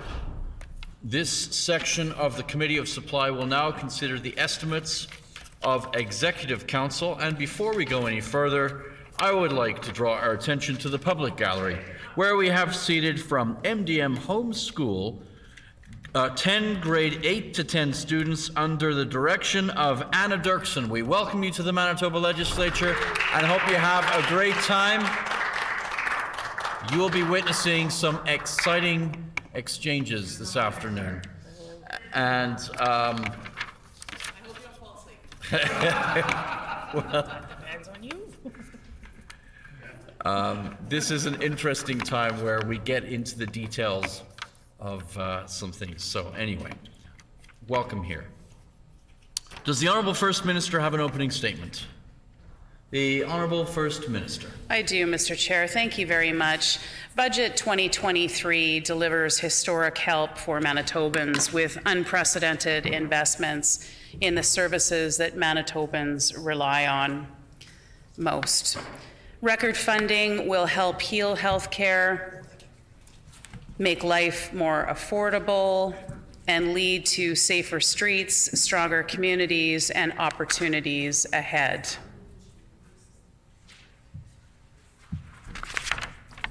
Mr. Chair, Budget 2023 implements the largest tax reductions in our history and includes historic investments that will bring total tax and affordability measures to more than $1.8 billion for Manitobans, providing tax relief through increasing the basic personal amount, saving the average family $1,000 this year, taking more than 47,000 low-income Manitobans off the tax roll. We will increase income tax bracket thresholds, saving Manitobans hundreds of dollars more in income taxes next year. Mr. Chair, Budget 2023 will implement the largest tax relief in the history of Manitoba this year.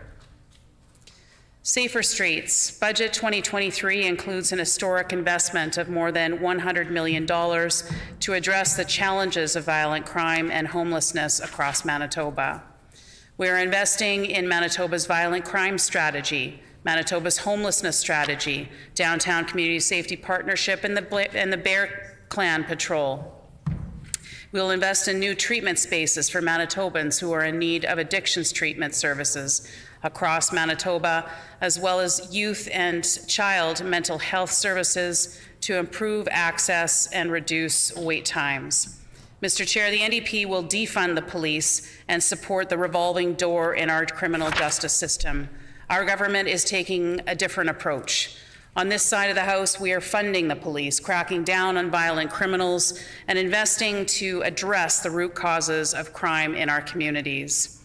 Mr. Chair, the members opposite don't have a plan to make our streets safer. We do, and we are getting the job done with this budget.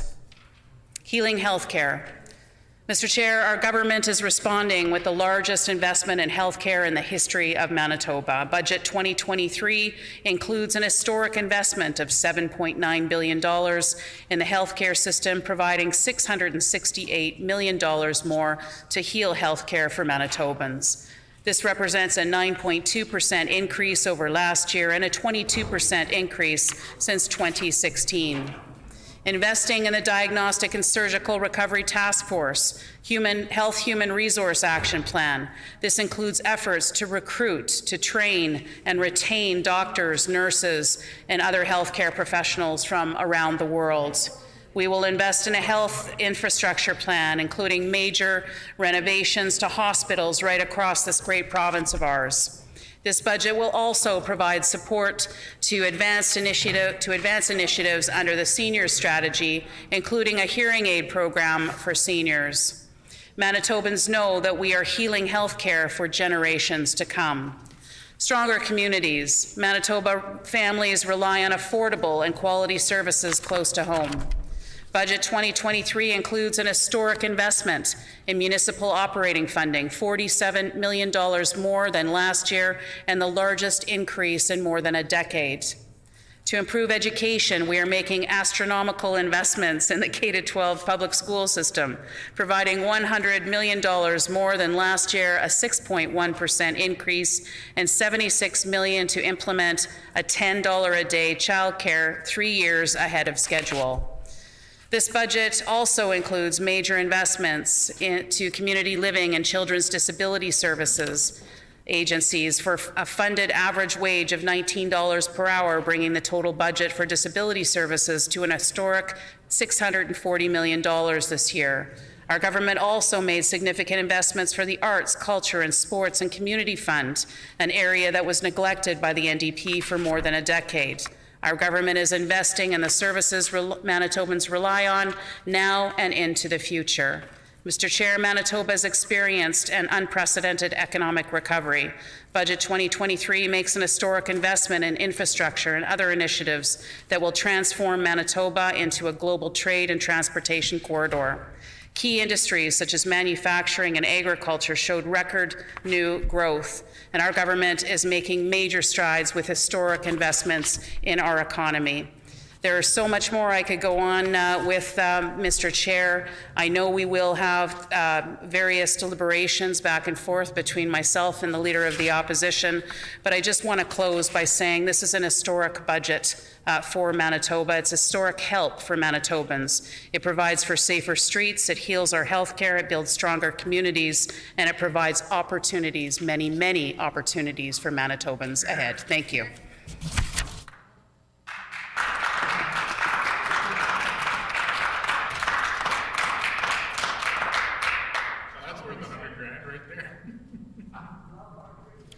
We thank the Premier for those comments. Does the Leader of the Official Opposition critic have any opening comments? Yes.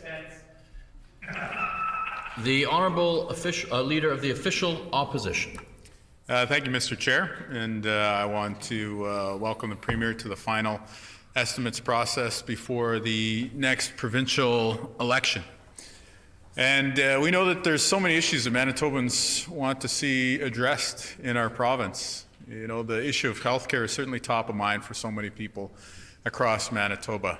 You know, it's said these days that you can drive the entirety of Highway 2 and not see any more emergency services. It's said that so many people who are working on the front lines are leaving our province to go to Saskatchewan or Ontario or other places where they're being offered a more competitive salary and the chance to work in a healthcare system not run by the Manitoba PCs, which seems to be an attractive proposition for some. We also know that the issues of waits in emergency rooms and for surgeries and diagnostic tests is a major priority that needs to get fixed. We know that it's going to take years to fix the damage that this PC government has caused to the healthcare system, but we're up to the task. We know that we have to invest in those people who work on the front lines. We have to hire more doctors, more nurses, more allied healthcare professionals, and we're going to have to pay them to work in rural Manitoba, to pay them to work in other areas of our healthcare system where we urgently need more help at the bedside. Whereas the PCs, over their time in office, have increased the healthcare bureaucracy, we'd like to reduce the bureaucracy in healthcare and reinvest those savings into the front lines at the bedside where they would actually help patients and help people in Manitoba.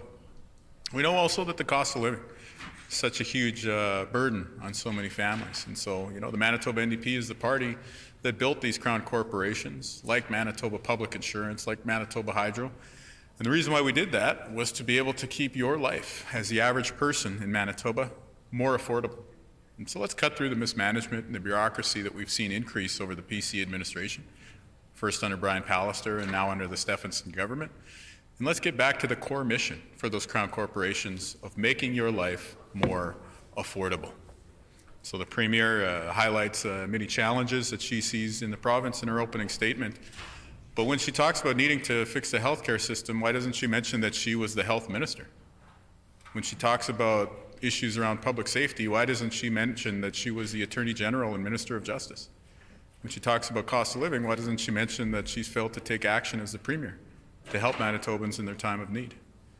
And so these are the things that the PCs are trying to gloss over in their election year rebranding efforts, but I think Manitobans understand which versions of the PCs they're going to get if they're re-elected again next year. It's going to be the same cuts and closures and chaos that we saw under Brian Pallister and that have continued under these 2 years of the Stephenson government. So we're putting forward a better plan. We'd like to make your life more affordable. We'd like to have more people working at the bedside, not less. And one step that this government could take immediately to help healthcare would be to give a contract to the allied healthcare professionals. These are the paramedics who work in rural Manitoba. These are the respiratory therapists who work in our hospitals. These are the lab techs and x-ray techs who do the tests for you if you get injured or if you need to get a diagnosis from your local physician or nurse practitioner or healthcare team. And these people have had their wages frozen for 5 years. It's happening at a time when bigger provinces out there are making big offers to some of these people to take their talent to other jurisdictions. We don't want to see that. We want to see more people working here in Manitoba. We want to see more people putting down roots and making the decision to raise their kids and to raise their next generation here in this great province. And so for us, you know, the prospect of being able to put forward a plan and implement it and to govern well in Manitoba is a high honor. And so our team is going to be working very hard on that project this year, and we hope to earn the support of people right across this great province. So today, as we kick off the estimates process for the Executive Council, we look forward to diving into a few of these issues and, of course, getting some answers for the people of Manitoba. So I'll leave my opening statement at that.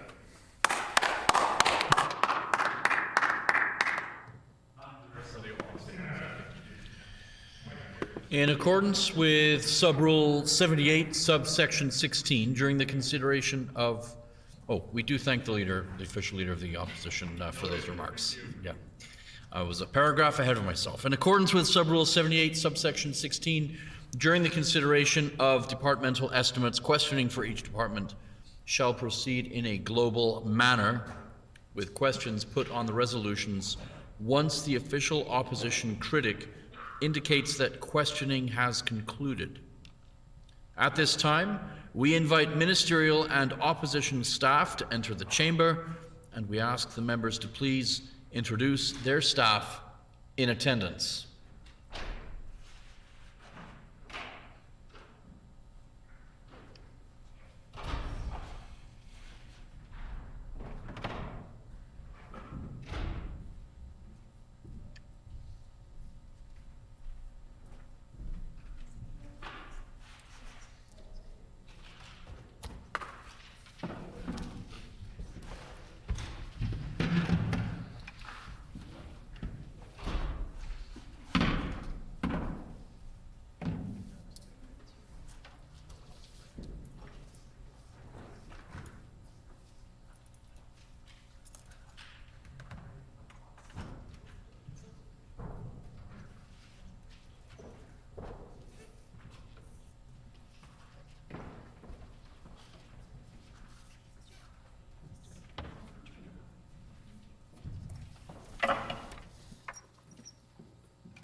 The Honourable First Minister. Thank you very much, Mr. Chair. The staff that I have joining me today are Catherine Gerard, who's the Clerk of Executive Council. I have Braden Jones, who's the Director of Communications and Stakeholder Relations, as well as Brad Sallin, the Chief of Staff. Would the Honourable Leader of the Official Opposition like to introduce his staff? Yes. The Honourable Leader of the Official Opposition. This is Mark Rosner. We affectionately call him the Tories' worst nightmare. Moving right along, the floor is now open for questions. Will the Committee of Supply please come to order? The floor is now open for questions. The Honourable Leader of the Official Opposition. Well, thank you, Mr. Chair. I'd like to begin by asking some questions about Manitoba public insurance and some of the issues that were raising in question period earlier today. And I'd just like to begin by asking the Premier how many times concerns regarding cost overruns on Project Nova have been raised at Cabinet.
The Honourable First Minister. Well, thank you very much, Mr. Chair, and the Leader of the Opposition will know that discussions that take place within Cabinet are confidential, and so it would be inappropriate to comment about what those discussions are and what has been taking place in Cabinet. I will say that several discussions have been taking place with respect to this issue, and I know that the Minister has really been taking the lead on this issue, and I know that he and I have had many discussions. He's kept me up to speed with everything that has been transpiring, and some of the actions that have been taken. The Honourable Leader of the Official Opposition. Thank you, Mr. Chair. So there's been 2 directives issued by government regarding cost overruns at Manitoba Public Insurance. The first was in January and one more recently. When did the Premier first become aware of the size and scale of cost overruns at MPI with respect to Project Nova?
The Honourable First Minister.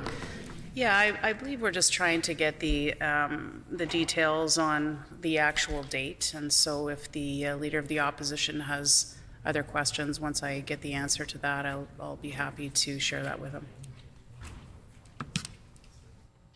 The Honourable Leader of the Official Opposition. Sure, that sounds fine. So we did raise this issue, some concerns about increasing costs at Project Nova last October in the House in question period. Did the Premier take any action on reining in costs on this project prior to January of this year?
The Honourable First Minister. Thank you, Mr. Chair. It is our understanding that the IT equipment at MPI was quite outdated, to say the least.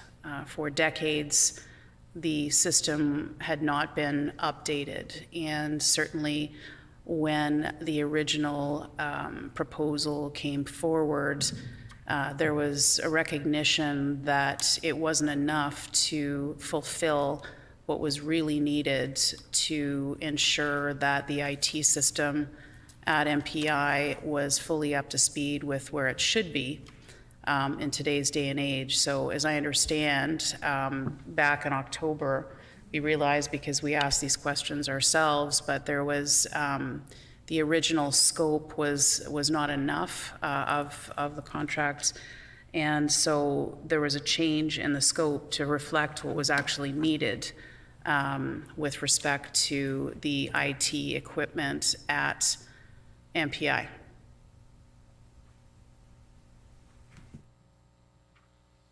The Honourable Leader of the Official Opposition. Yeah, just wanted to reiterate that the questions about what action the government has taken to address the cost overruns that have been apparent now for quite some time. The initial budgeted projection for this project was somewhere in the range of $90 million, and now it's closer to $300 million, which is a pretty big increase. And, you know, this is an issue that has been raised publicly. We raise it, but of course we're not the only one. This has been raised publicly by other folks, and certainly organizations like the Consumers Coalition has weighed in because of the impact on rates for ratepayers and customers of MPI. So we'd just like to know, in addition to what steps the Premier may have taken, whether there were any steps prior to January, whether the Premier's met with the board chair or members of MPI during the last, members of the board of directors, I should say, within the past 6 months, whether there's been any meetings between the Premier and the chair or the board members of Manitoba Public Insurance.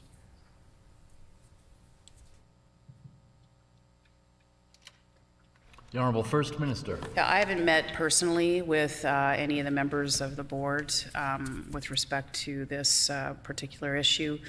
I know the minister has had those discussions, though, and I know certainly if I know once he is up in estimates, he would be, I'm sure, more than happy to answer some of these questions as well during those estimates. The Honourable Leader of the Official Opposition. Thank you, Mr. Chair, and I thank the Premier for that answer. I was curious whether the Premier's authorized MPI to make any transfers of funds in order to support the operations of driver and vehicle licensing branch of MPI since March of 2022.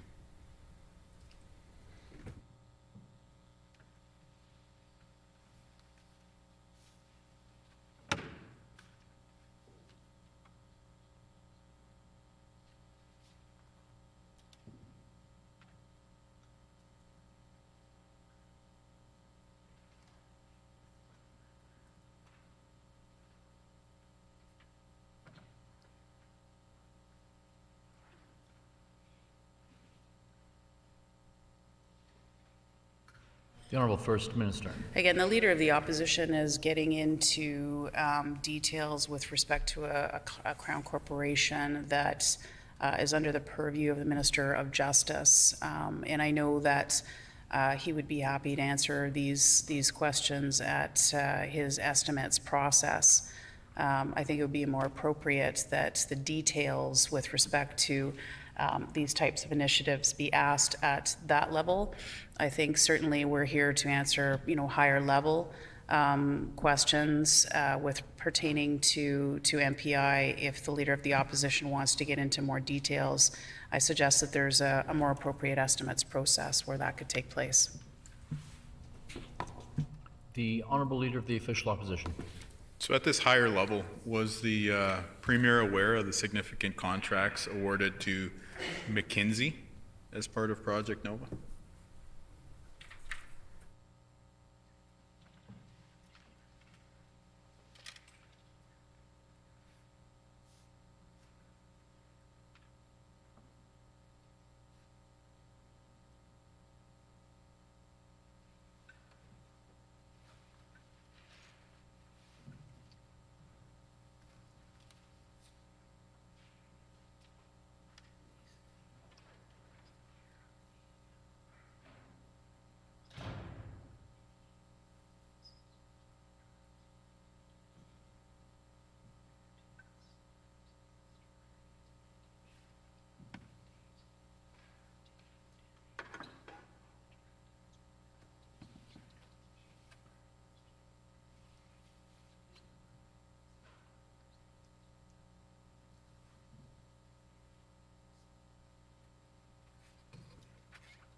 The Honourable First Minister.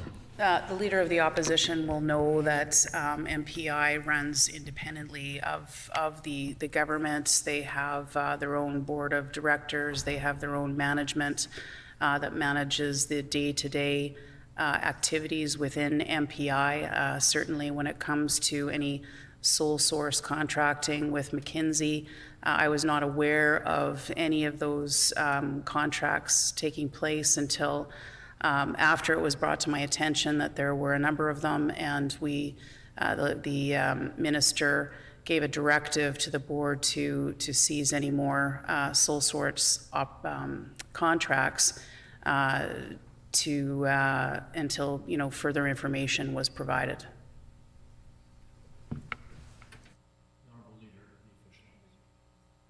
The Honourable Leader of the Official Opposition. Thank you, Mr. Chair. So the Premier describes a couple of concerns regarding McKinsey's contract with Project Nova, that there was sole source, that's a direct quote, and that there were a number of them. So beyond the sole source nature of these contracts, plural, is the Premier aware of other concerns regarding how McKinsey was awarded these contracts by MPI?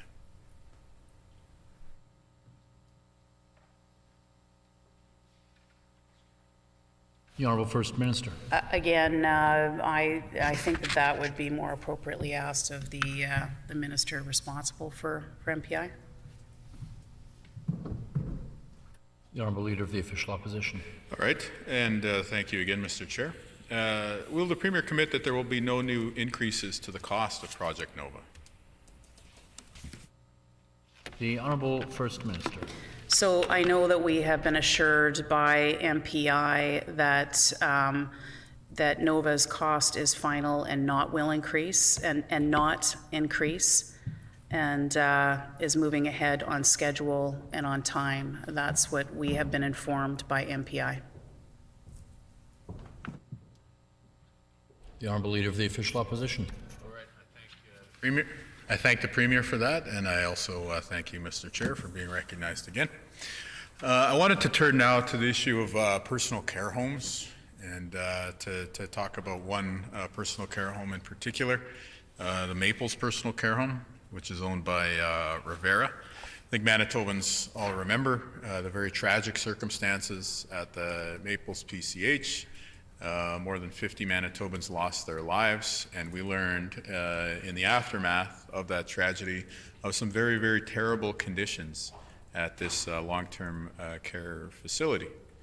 What I think was also very disturbing, though, for Manitobans is that this year we heard again in, I believe it was February, when public reports came out about the continued very, very difficult and disturbing, I would say, conditions at the Maples PCH up to the present day. There was one gentleman, a Mr. Lloyd Bone, he's a resident of the care home. I had the opportunity to meet him along with members of his family and some folks who are advocating along with the family for improvements for both Mr. Bone and also for others who live in long-term care. A lot of very serious concerns. I'll table some photographs that the family shared just for the Premier and her staff to be able to review. I do think it's important to see the conditions that seniors are forced to live in the long-term care system. Just to maybe begin at a high level by describing some of the photos, you do see some of the kind of happy scenes of a daughter visiting her father, and the smiles on their faces, but then you do see some pretty disturbing images of soiled sheets and filthy rooms and living conditions for this elderly gentleman, which I don't think any of us would want to see our loved ones living in. And you see some very difficult conditions for any human being. And so certainly I share these images just to kind of put a face and a picture on some of this continued situation that really needs to get addressed on behalf of seniors here in Manitoba. So given the fact that we do see some of these images very starkly in the documents that we shared here, many of these have been shared publicly through the media.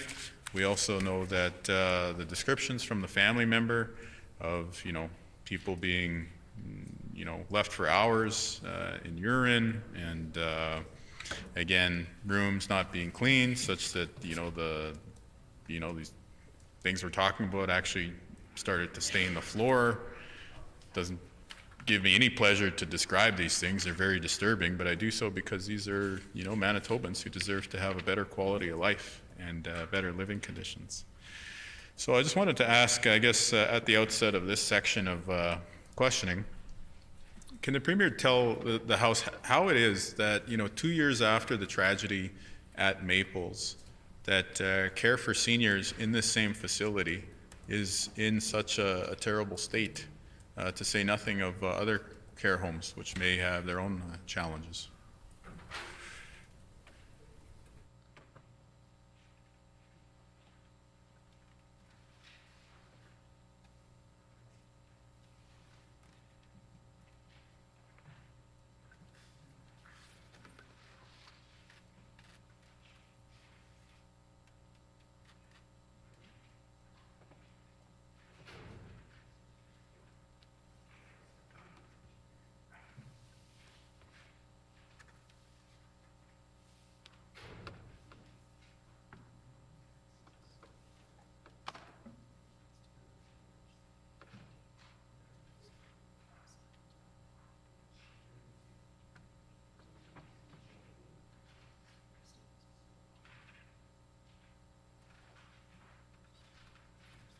The Honourable First Minister.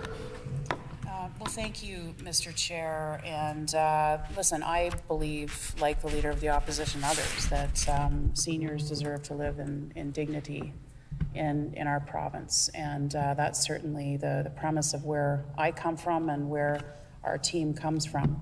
And we want to ensure that if that is not taking place, that we want to get to the bottom of that and find out what the challenges are. And so obviously the Leader of the Opposition has tabled some photos that are, disturbing, absolutely. I think that this matter, I'm not sure if the Leader of the Opposition has handed these over to the Winnipeg Regional Health Authority for investigation. We certainly will do that, and we'll hand those over to the appropriate to the appropriate individuals who will look into this matter. What I will say from a broader picture is that after we discovered some challenges with Maple's personal care home, and of course just congregate care settings in general during the pandemic, we conducted an independent review by Dr. Lynn Stevenson, and she came out with a report with 17 recommendations where we have committed to implementing all 17 of those recommendations, and those are at various stages. Many of them, I don't have that in front of me right now, but most of those I believe have been implemented, and the latest, I know that we have earmarked more than $50 million to ensure that we complete the rest of the recommendations from that report. So that's where we are. We do recognize there are challenges in our personal care homes. I again want to make sure that our seniors are living in dignity, and to the extent that there are individuals that the Leader of the Opposition is aware of who there are challenges there, we need to let authorities know so that we can fix that. And so obviously some pictures have been tabled here today. I don't like to discuss individual matters on the floor of the chamber or in a committee. But these are, it's incumbent upon all of us, if we know that someone is not living with dignity in personal care homes or anywhere, that we need to make sure the appropriate authorities are aware of that. So I'm not sure if the Leader of the Opposition has already passed this on to the WRHA, who is responsible for for the management of personal care homes in our province, but we can certainly pass these photos along. The Honourable Leader of the Official Opposition. Yeah, I think that would be good if the Premier does pass the photos on to the WRHA to use her description. Certainly we're working with the family to help them advocate for themselves and for their loved one who does need a PCH bed, but I think that correspondence or follow-up coming from the Premier certainly carries a certain amount of heft and would likely spurn further follow-up, perhaps more quickly than through the avenues that we have open to us. So I certainly would invite the Premier to do so. In addition to the photos that were shared with us, and the family encouraged us to share these photos and to advocate on behalf of their loved one, they asked us specifically to bring his story forward. We also heard descriptions from those family members and for the advocates and people who are supporting them about what it's been like there, with the family members having to clean up in the room, family members having to advocate specifically to get clean laundry, sheets in particular, having to ask for the mop and pail, things like that. Family members have had to really go above and beyond just to get some kind of baseline more sanitary conditions for this gentleman. I'm curious if the Premier has visited the Maples Personal Care Home to see the conditions there since becoming the Premier, or as she's visited other personal care homes since becoming Premier.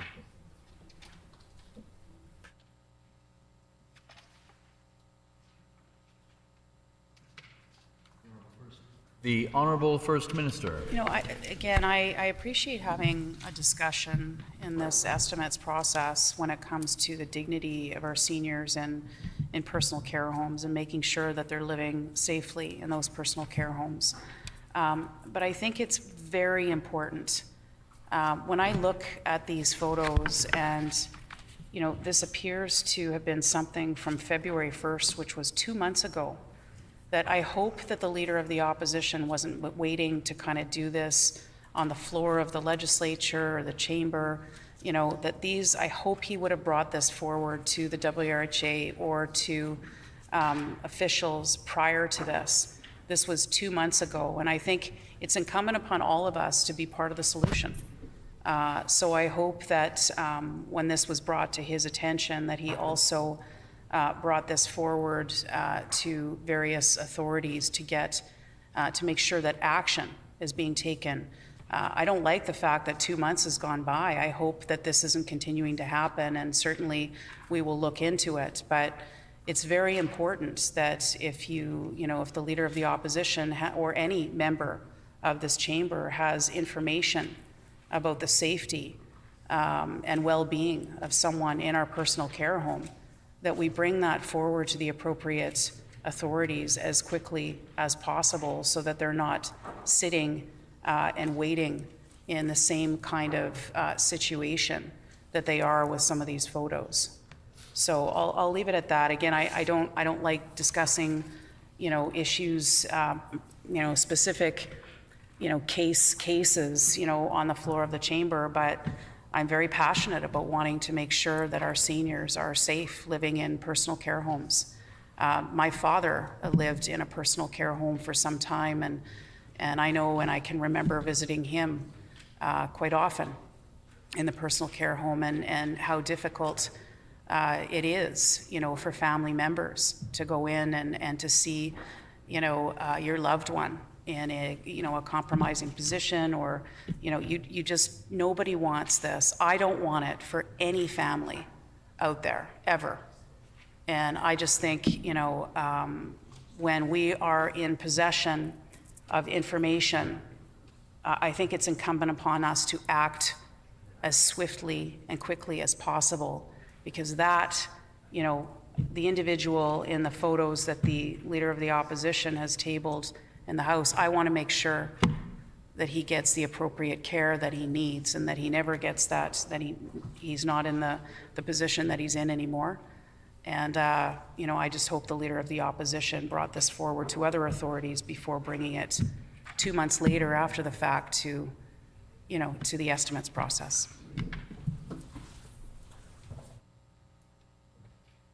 The Honourable Leader of the Official Opposition.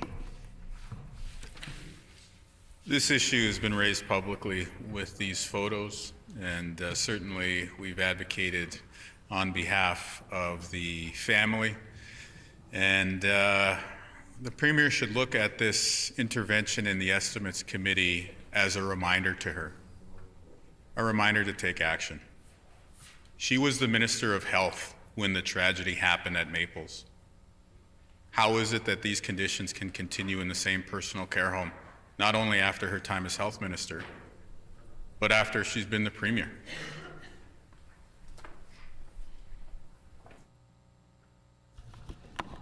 The Honourable First Minister. Well, I take these issues very seriously, and that's why I did take action right away. As soon as the situation that came about at Maples Personal Care Home, we took action right away, and we got an independent review. Dr. Lynn Stevenson involved, who did that independent review of the facility and made sure that she came up with general recommendations, 17 of those recommendations, all of which are either implemented or in the process of being implemented. Now, we do know that there are challenges with respect to health human resources, and we know that that's nothing that is unique to Manitoba. That is something that every single province is facing across our country. I've had those discussions with my counterparts across the country. We're trying to work together to see how we can overcome some of those challenges that have been perpetuated as a result of the worldwide pandemic. Now, I know some of these challenges existed back when the NDP was in government, and they had an opportunity at the time to take action. That wasn't after or during a pandemic at the time, but they didn't take action at that time to ensure that there were appropriate health human resources in place at that time.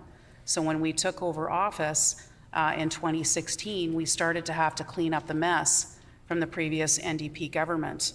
And of course, we started to do that, and then a pandemic hit, and we know what has happened since then, and we have a health human resources challenge because many of those people who worked, during the pandemic, they were working long, hard hours during those times.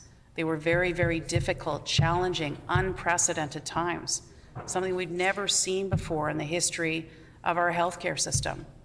And they did incredible work, but many of them, it created challenges for them. And we recognize that some of them just wanted to retire after that. There's no question.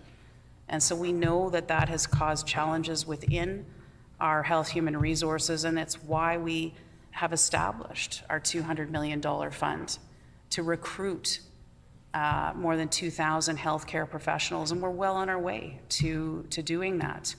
More doctors, more nurses, more healthcare professionals working in our personal care homes. That's, of course, what we all want to see. But we need to ensure that, we recognize, of course, the Leader of the Opposition needs to recognize as well, because all other Manitobans recognize the challenges that we face with health human resources.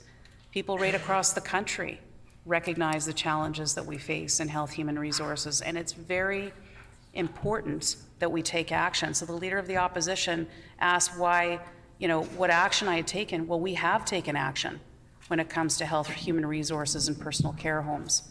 That's why we announced the $200 million, the 2,000 more healthcare professionals in the province of Manitoba. And so when he says we're not taking action, again, that's just false information. And the truth of the matter is that we are taking action. Those are the facts. Again, the facts versus the false information that the Leader of the Opposition wants to continue to put on the record in the chamber.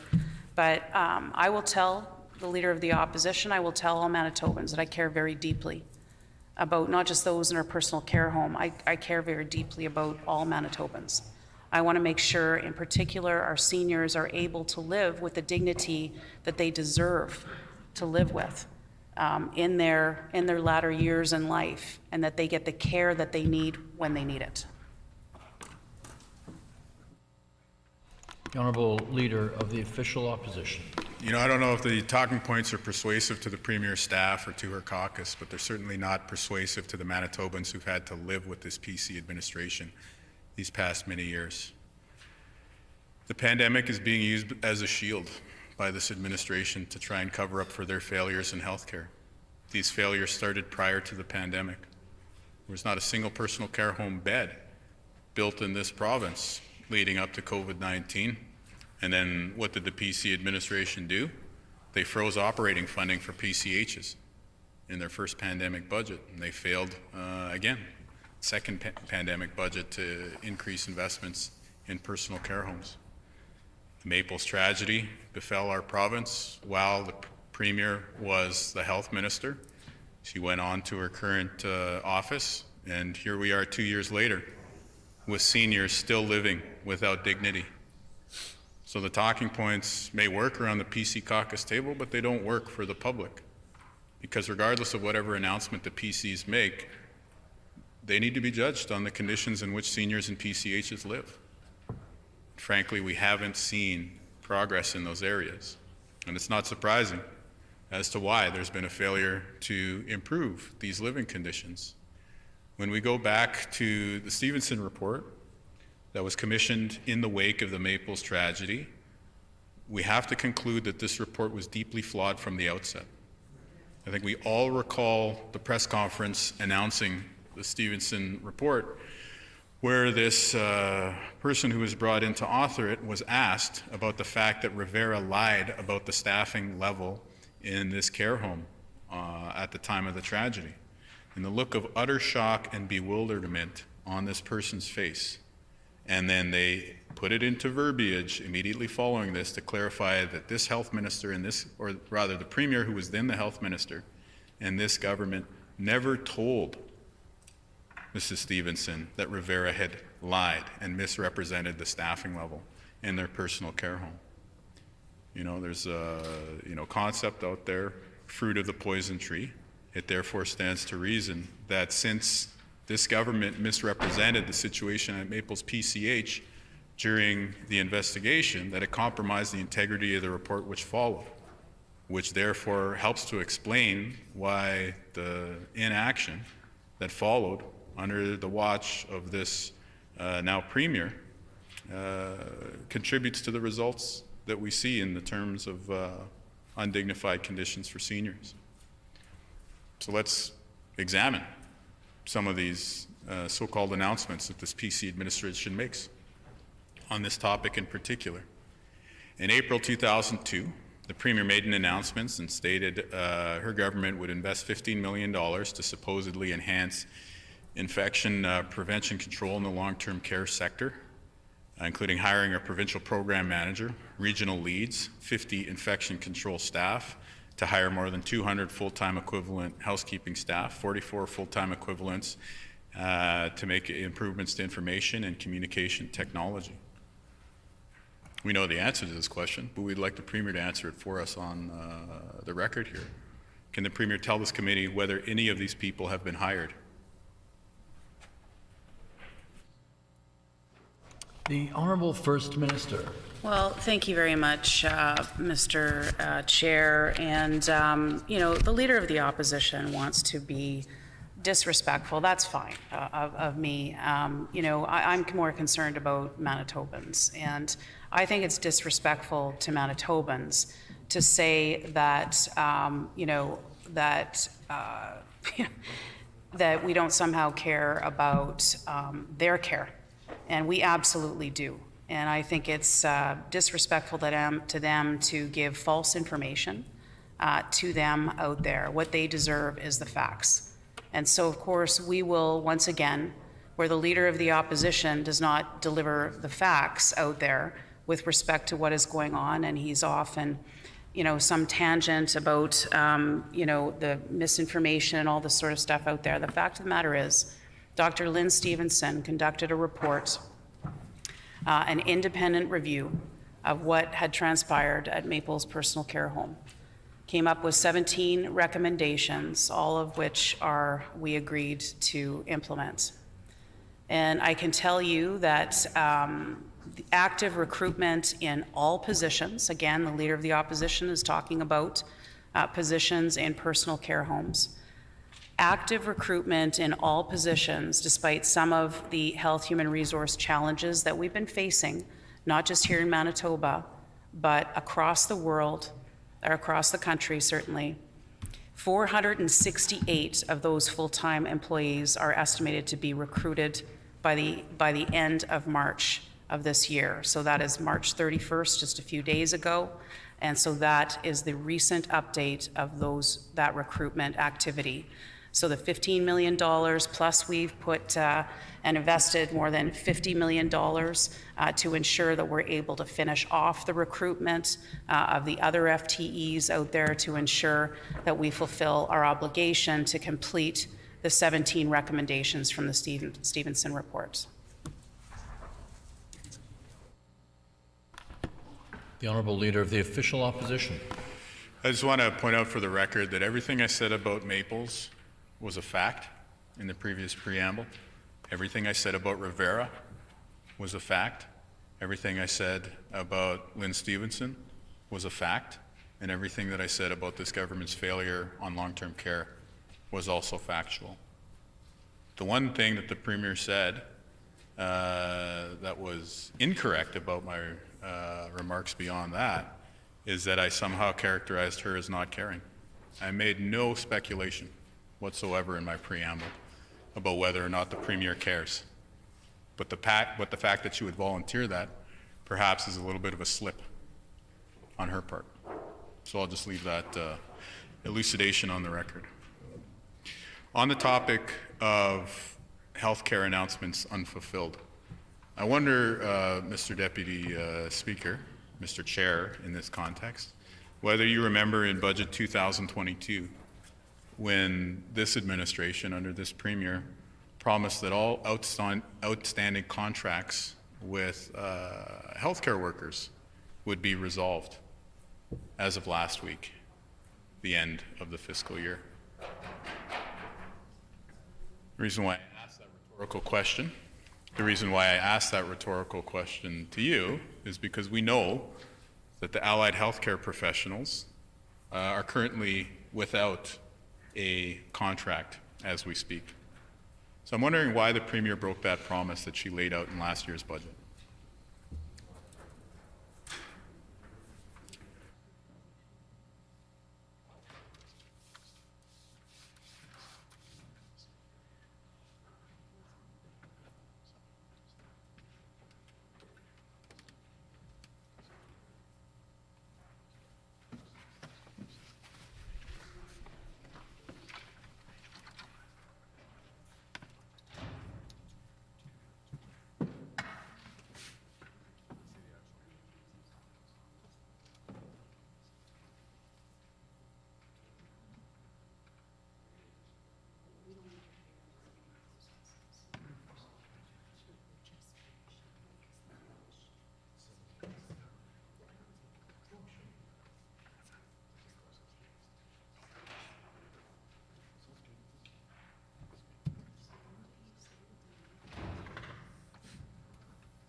The Honourable First Minister. I wonder if the Leader of the Opposition could just repeat. He had mentioned that there was a time frame, a certain time that he alleges that I I said that we would have a new contract with the allied healthcare professionals. Could the Leader of the Opposition indicate what that time was, and does he have something that he might be able to table that suggests that? The Honourable Leader of the Official Opposition. Page 105 of the budget that this Premier brought in last year, so the 2022 budget for greater clarity. The specific wording here on page 105 is that all remaining wage contract settlements by the end of this fiscal year 2022-23 will be completed. So that was last week. So again, the question is, why did the Premier break this promise from her 2022 budget? Because we all know that the allied healthcare professionals are still without a contract. The Honourable First Minister. Well, I mean, we all know in negotiations that anything can happen during negotiations, and certainly the Leader of the Opposition, I hope he's not suggesting that just because of an arbitrary deadline that we interfere in the bargaining process.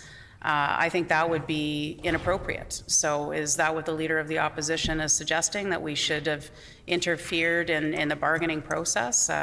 We believe, and I'm not sure, I'm not a party to those negotiations themselves, but I think from time to time things can come up in those negotiations that where there's sometimes delays that are beyond sometimes our control or the control of either side within those negotiations. And so I think it's very important. The most important thing is that we let those negotiations continue in the way that they should without any interference.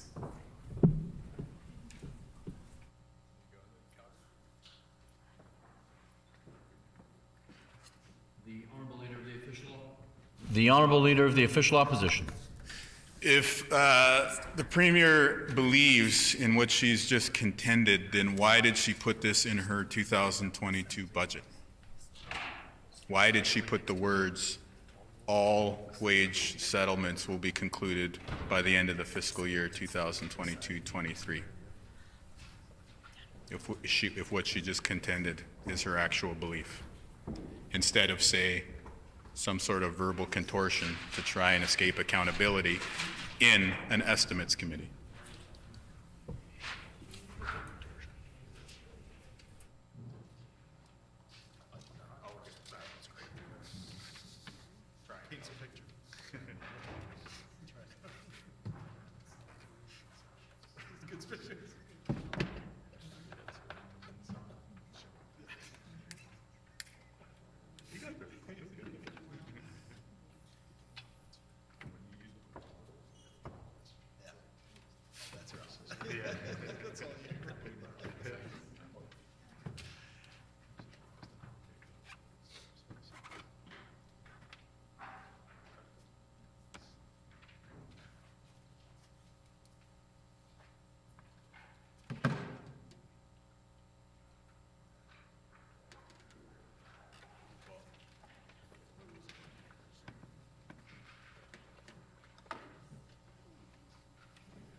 The Honourable First Minister.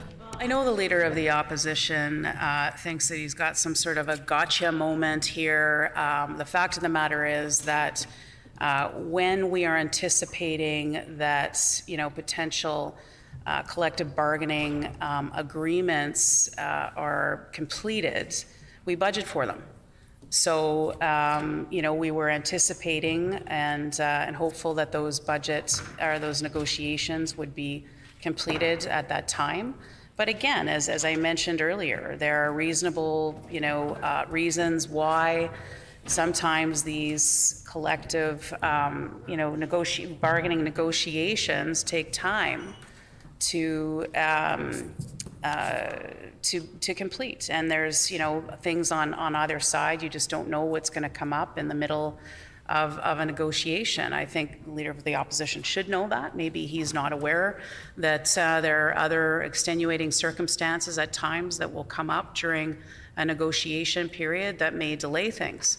I look at the example of a worldwide pandemic that delayed many things past where certain deadlines should have been. And certainly when it comes to, the Leader of the Opposition says, why didn't we do this 5 years ago? He says, well, we had a worldwide pandemic, and that will delay some of these things. And so I think Manitobans expect us to deliver on things that are reasonable.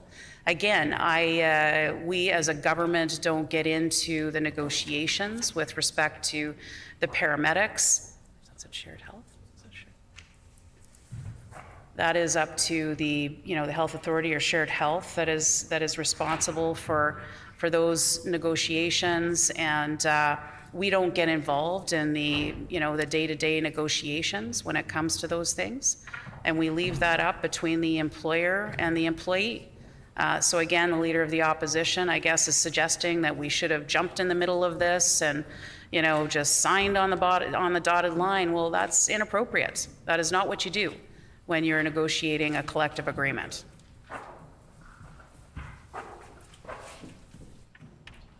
The Honourable Leader of the Official Opposition. Mr. Chair, you're a reasonable person. A lot of people are throwing that term reasonable around a lot these days. And so, I'll disagree with your colleague from Radisson, and I'll call you reasonable today, Mr. Chair. And I just want to point something out that the Premier tried to slip past the committee here in blaming the pandemic for the disrespect that's been shown to allied healthcare professionals. So I think it's common knowledge that the pandemic arrived in Manitoba in 2020. There might be some, quibbling about was at the start of March, the end of March 2020. Maybe we should even talk about January 2020, just as very early days in terms of that. But I think there would be a consensus that 2020 is when the pandemic arrived. These allied healthcare professionals, and again, they do include the paramedics, but the Premier should be aware that it's also respiratory therapists, lab techs, x-ray techs, many other healthcare professionals who are highly valued. They've been without a contract since 2018. So why did the PC administration freeze their wages for years before the pandemic? It's one thing to try and escape accountability by blaming the pandemic, but it's another thing to have been trying to disrespect these healthcare professionals by freezing their wages and refusing to entertain a contract with them for years prior to the onset of COVID-19 here in Manitoba. So I'll leave that for your careful deliberation and consideration.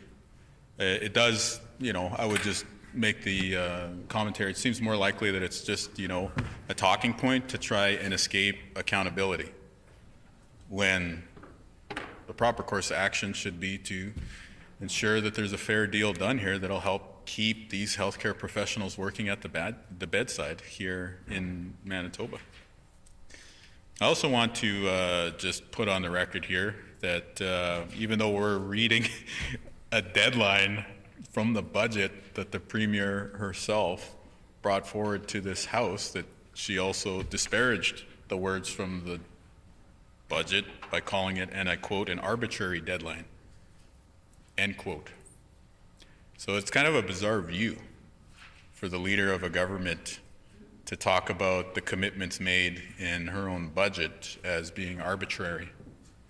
But again, I'll just kind of put that on the record here and say it reflects one of two things. Either one, the Premier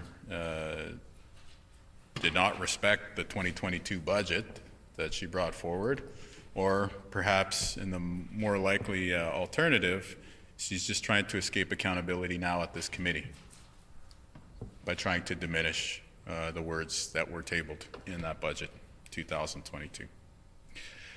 I do want to pick up, by way of a question though, on the comment made that there was a settlement anticipated and that this settlement was budgeted for in the government documents.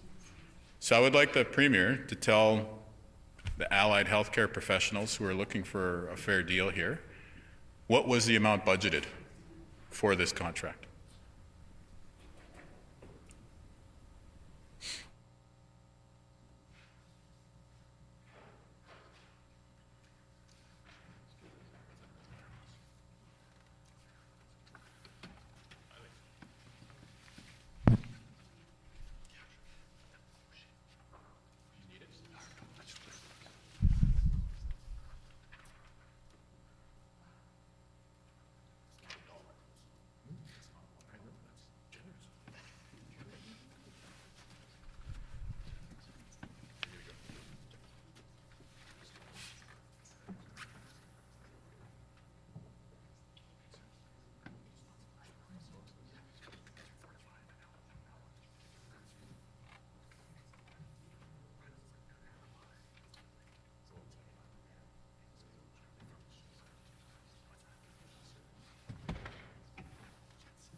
The Honourable First Minister.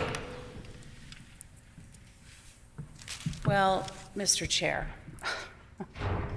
this is once again why you can't trust the opposition, because he put false information on the record once again. And let me read from this budget that he's referring to.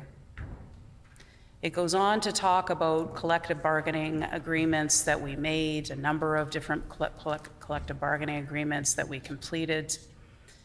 And then it goes on to say that Manitoba values its public servants and is working towards completing all remaining wage contract settlements. That is by no means suggesting that we have promised to complete them by the end of that time. It says very specifically, working towards completing all remaining wage contract settlements. Now, those are the facts, and the Leader of the Opposition will know that when it comes to the allied healthcare professionals, and I know he's laughing from his seat, he thinks this is a laughing matter. I don't think it is. I want to see that our allied healthcare professionals, all those individuals working out there and doing incredible work to work with individuals in our province, I want to make sure that they have a fair and equitable agreement. I want to make sure that that the time is taken to make sure that that bargaining process takes place, Mr. Chair. And so, while the Leader of the Opposition tries to say that there's sort of a gotcha moment here, it's simply not true, for one thing. But secondly, Mr. Chair, it's being disrespectful. The Leader of the Opposition is being disrespectful to the allied healthcare professionals. He obviously wants this to end quickly regardless. I want to assure, on our side of the House, that they get a fair and equitable agreement. And that's why we need to ensure that the appropriate and proper collective bargaining process takes place. We respect that process. The Leader of the Opposition doesn't appear to respect that process, but we do, because we have too much respect for all of our allied healthcare professionals in the province of Manitoba. We want to make sure that they get a fair and equitable agreement. The Honourable Leader of the Official Opposition. I would have liked to see Manitoba allied healthcare professionals get a fair deal 5 years ago. Instead, they've had their wages frozen for 5 years. That's disrespectful. It's also not a good strategy when there's a countrywide health human resource recruitment effort underway by every provincial government, seemingly. So I think this certainly causes a lot of concern for those who've been supporting these paramedics and other allied health professionals. And I would just encourage the Premier to try to improve her government's performance on this issue, because certainly folks in rural Manitoba, folks in the north, people right across Manitoba want to see these healthcare professionals treated with respect. Does the Premier believe that the consolidation plan started by former Premier Brian Pallister helped to improve healthcare in Manitoba?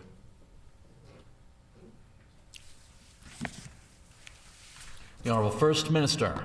Well, Mr. Chair, the Leader of the Opposition, accused me of making a promise in a budget book which didn't actually take place. I just pointed that out to him. And rather than apologize and admit his mistake or his misleading of this committee, he went off on another tangent. I mean, again, this is why we talk about fact versus fiction. These are people across the way the NDP will put anything on the record just to suit their own narrative. And yet when he realizes that he is in the wrong and we have pointed it out to him in our budget books where he is mistaken, he doesn't apologize. But what I'll say when it comes to our allied healthcare professionals, I want to ensure that they get a fair and equitable deal out of this. Yes, negotiations, I'm sure, started to take place back before the collective agreement expired. But we know also that these deals take time. And we also know, if the Leader of the Opposition is talking about that being up in 2018, we also know that we had a worldwide pandemic starting in 2020. Okay? I want to make sure that those allied healthcare professionals get a fair and equitable deal that they deserve.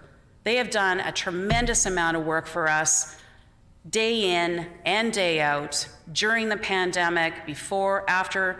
They have been doing incredible work for us. And I believe they deserve nothing less than to allow this bargaining process to go forward so that they can negotiate their own fair and equitable deal. The Honourable Leader of the Official Opposition. Yeah, I mean, if the Premier's election strategy is to keep litigating the cuts and closures of healthcare, then I will happily engage in that process. A talking point here that the Premier is trying to put on the record is that she, quote, did not promise to complete, end quote, these negotiations. Instead, she stated that she was working towards completing, end quote.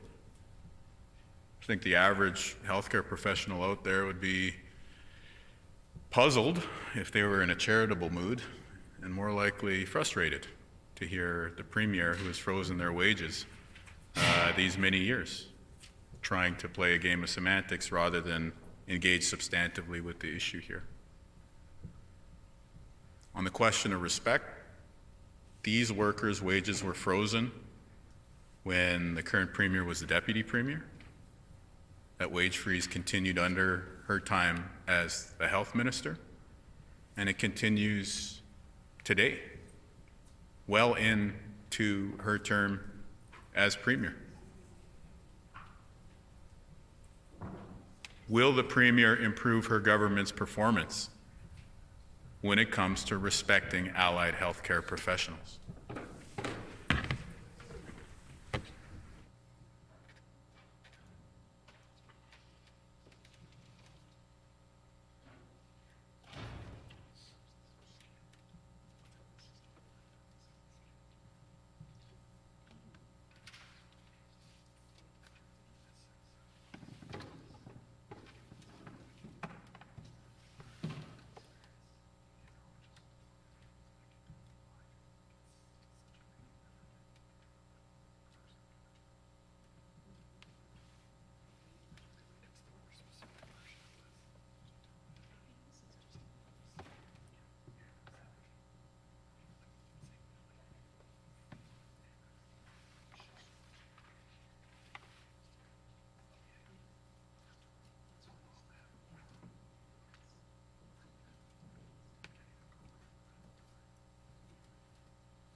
The Honourable First Minister.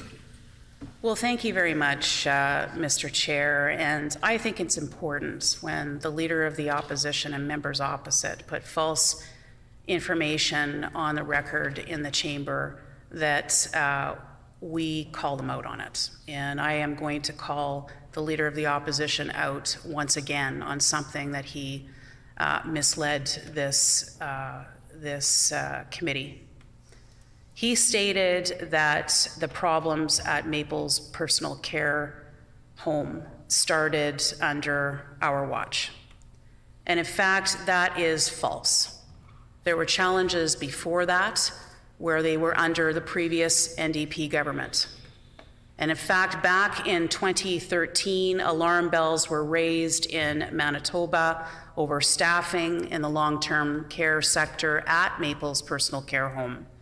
And the staff were actually picketing at that time under the previous NDP government, under Greg Selinger, the previous premier of this province. And I know Greg Selinger was handpicked the current leader of the opposition. And of course, he should be made aware that once again, he put false information on the record when he knew full well that there were challenges at the Maple's personal care home that the NDP did nothing about at that time. So we will take no lessons from the members opposite, but it's time that they start to put the facts on the record. That's not the only thing. I also pointed out today that the Leader of the Opposition tried to make a claim that in the budget last year, that we promised or made a commitment that we would have the collective agreement completed for the allied healthcare professionals by the end of the budget.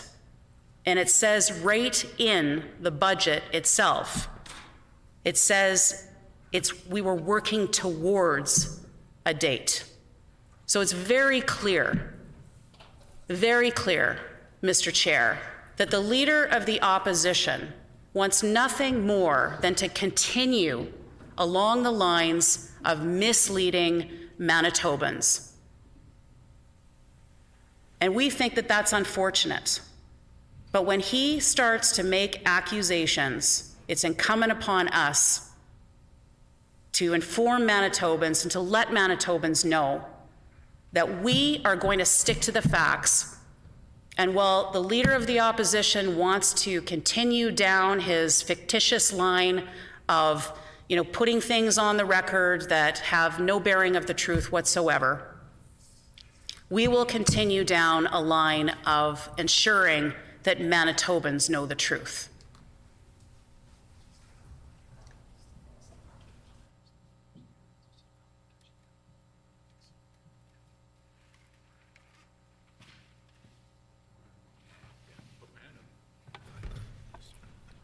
The Honourable Leader of the Official Opposition.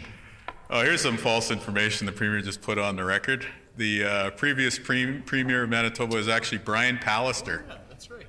But I'm sure she was about to say Brian Pallister's name at any moment here. Order, please. So yeah, because previous refers to the order. On a point of order, the Honourable First Minister. Yeah, actually, the previous Premier would have been Kelvin Goertzen, but what I am focusing on, what I was focusing on when I specifically stated the Leader of the Opposition is false once again on the information that he's putting on the record. He knows full well when I mentioned 2013 that it was an NDP Premier at the time. Those are the facts, and I will continue to put the facts on the record in this chamber while he continues down a road of false information. Okay. On the same point of order, the Honourable Leader of the Official Opposition. I would just like to state that there is clearly no point of order, mainly because there was no rule cited that was being broken. Instead, the Premier is trying to use a point of order to debate and is therefore actually kind of breaking the rules herself. So I would think that perhaps we could just maybe cut off some of these attempts at debate and just return to the questions at hand, because of course there will be the opportunity for the Premier to respond when I pose the next question, right? Okay. Okay.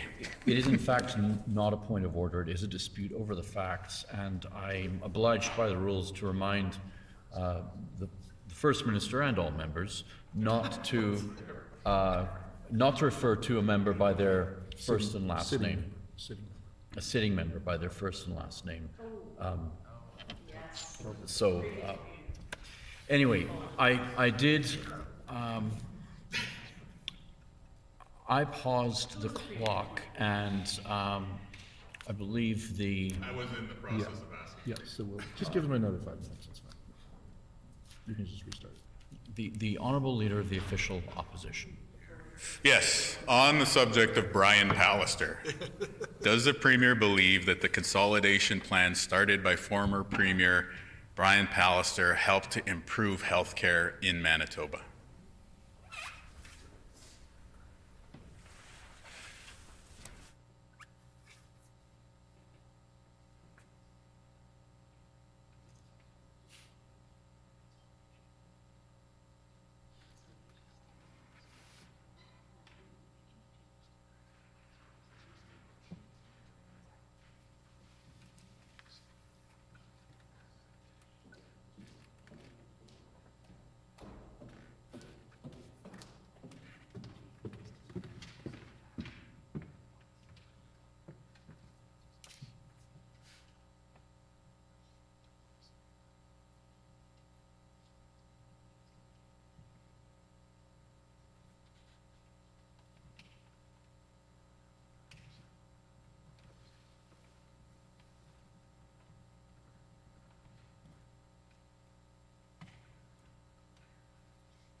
The Honourable First Minister.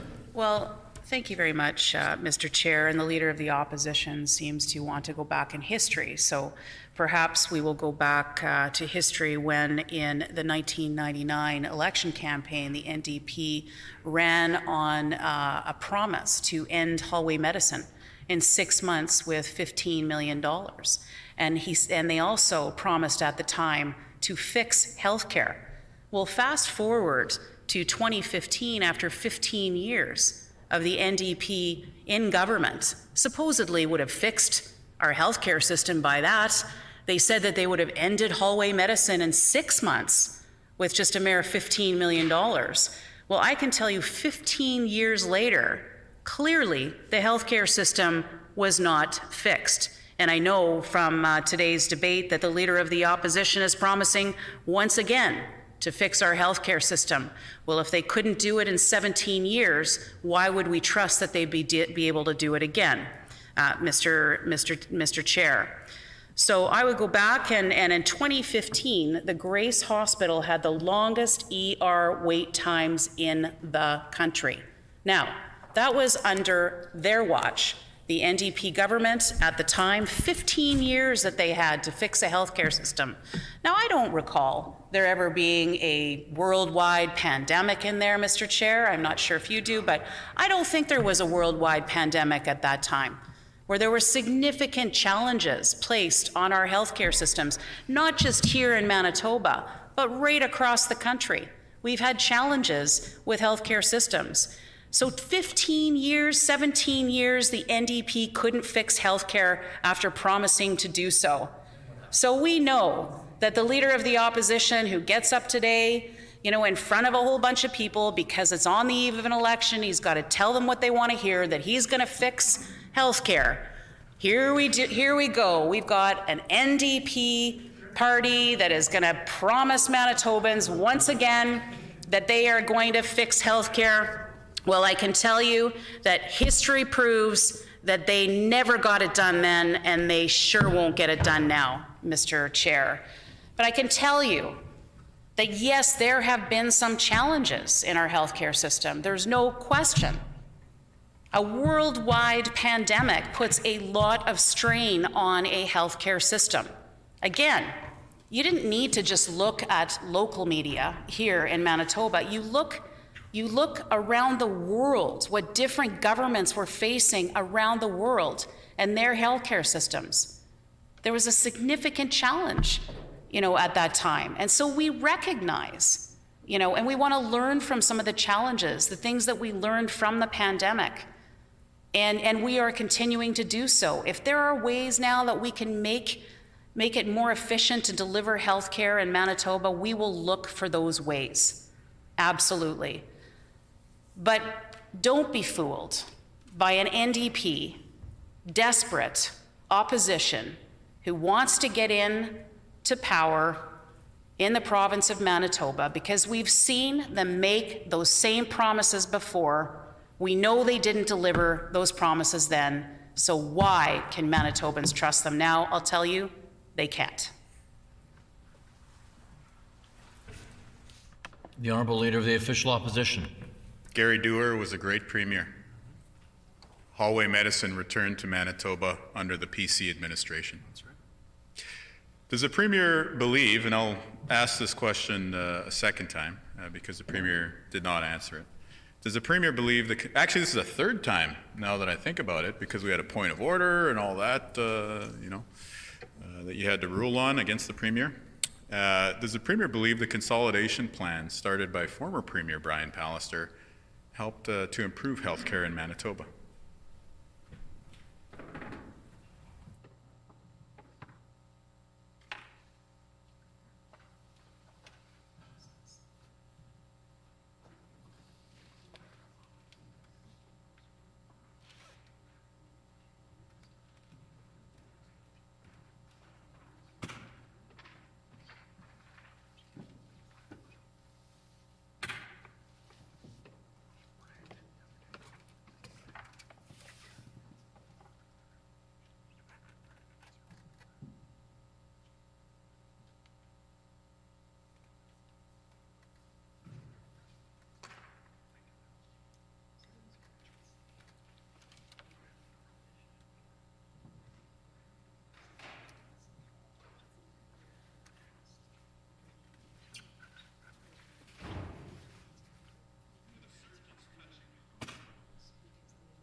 The Honourable First Minister.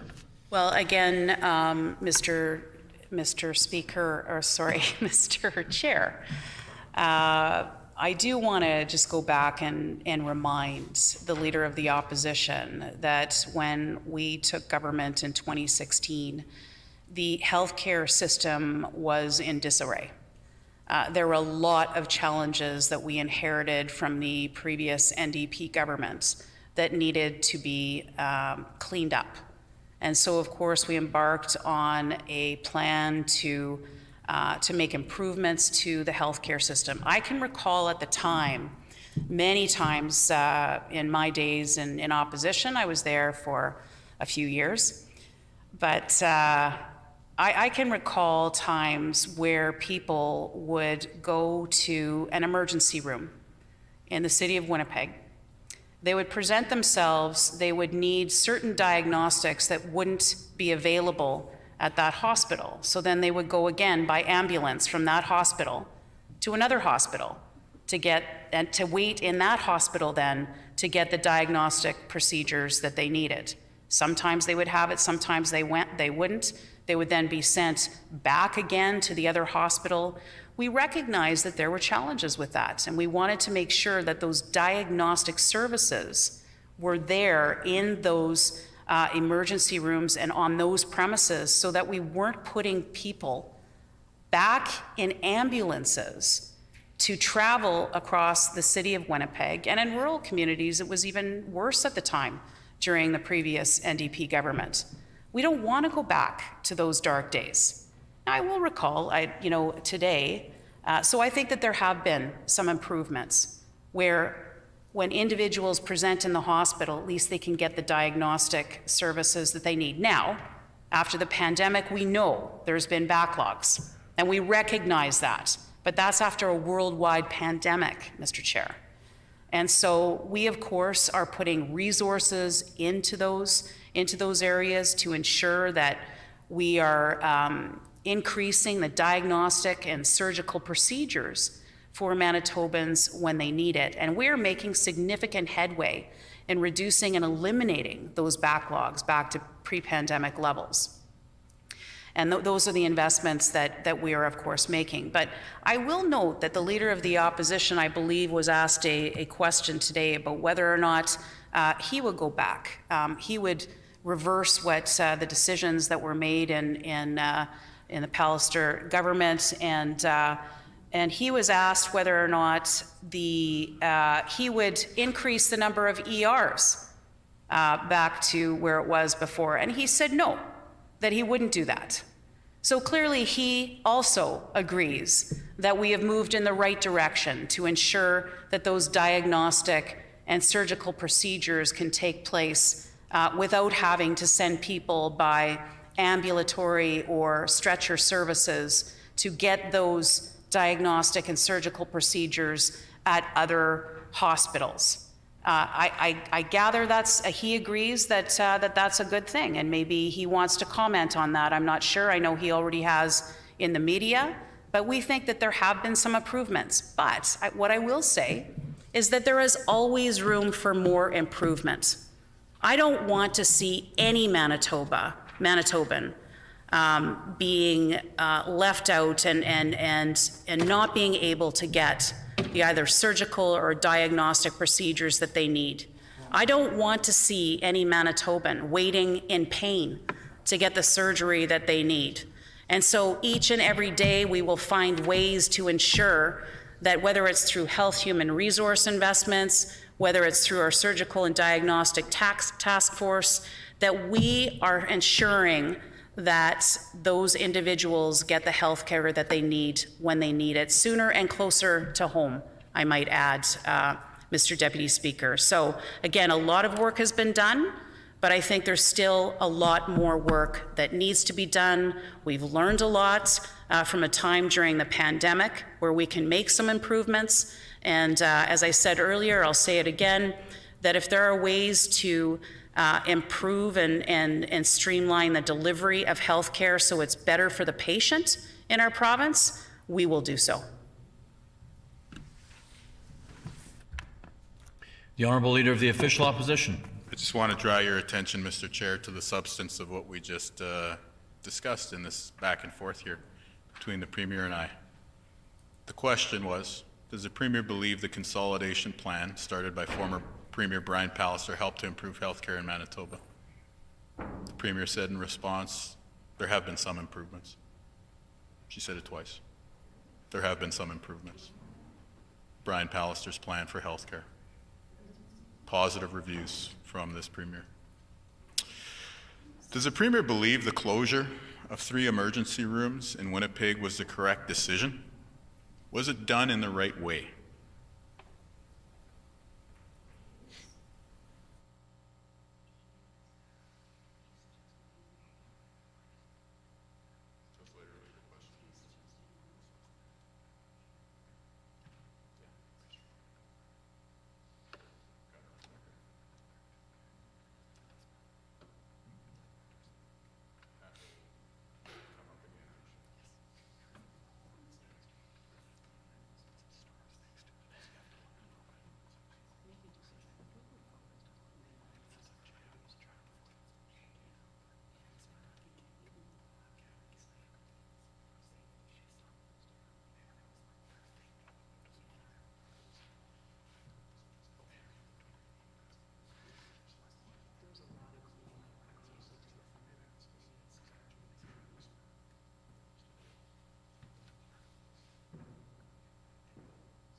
The Honourable First Minister.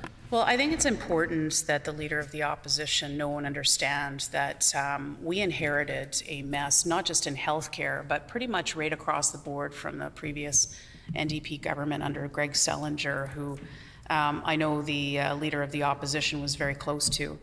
And what I will say to the Leader of the Opposition, I know he was asked this question today, whether or not he would go back and open up those ERs. He said that he wouldn't. And that is interesting. So he obviously sees that we had moved in the right direction on some things. And I think, but let's fast forward. I know when changes are made to systems, that there's never just 1 or 2 or 3 or 4 changes that are made. Changes are, the system of healthcare, whatever it is, a system that you're managing, it changes over time based on new technology that comes into the system, based on new information that comes in to better offer, where you can streamline and offer services in a better way. And so we will always look at better ways to deliver healthcare services to Manitobans. That doesn't stop. We don't just go back and say, okay, we're done. No, we're done with that. It's an evolving situation. And I think we've learned a lot, particularly going through a pandemic with our healthcare system, the things that we can learn and the changes that we can make as a result of that. And so we will continue to look at how can we improve the delivery of healthcare services to Manitobans. We will always look at ways to making and improving the system of healthcare in the province of Manitoba. The Honourable Leader of the Official Opposition. Thanks, Mr. Chair. I'll ask the question again. Does the Premier believe the closure of 3 emergency rooms in Winnipeg was the correct decision?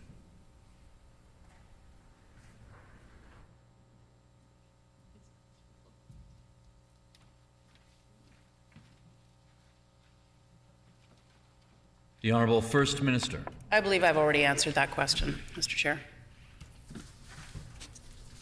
The Honourable Leader of the Official Opposition. It's a yes or no question, and we haven't heard a yes or no answer. So I'll ask the Premier again. Does the Premier believe the closure of 3 emergency rooms in Winnipeg was the correct decision?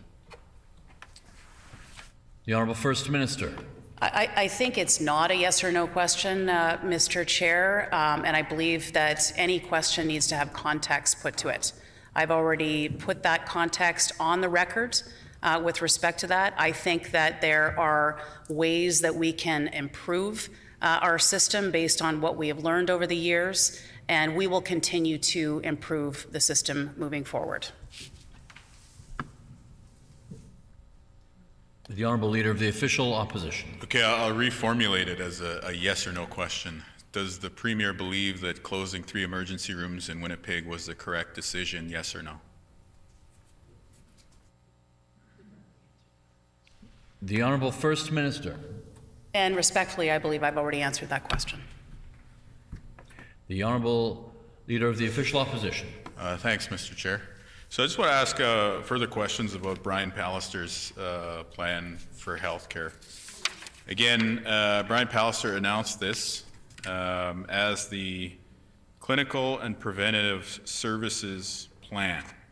And I think many Manitobans grew to have very strong feelings about those words. The Clinical and Preventive Services Plan, and I would note the visceral reaction of my colleague from Concordia. We know that there was an emergency room closed in Concordia. There was also the community cancer care clinic in Concordia that was closed. And of course, in Northeast Winnipeg, there was also a closure of the community IV clinic, right? Those are people who need,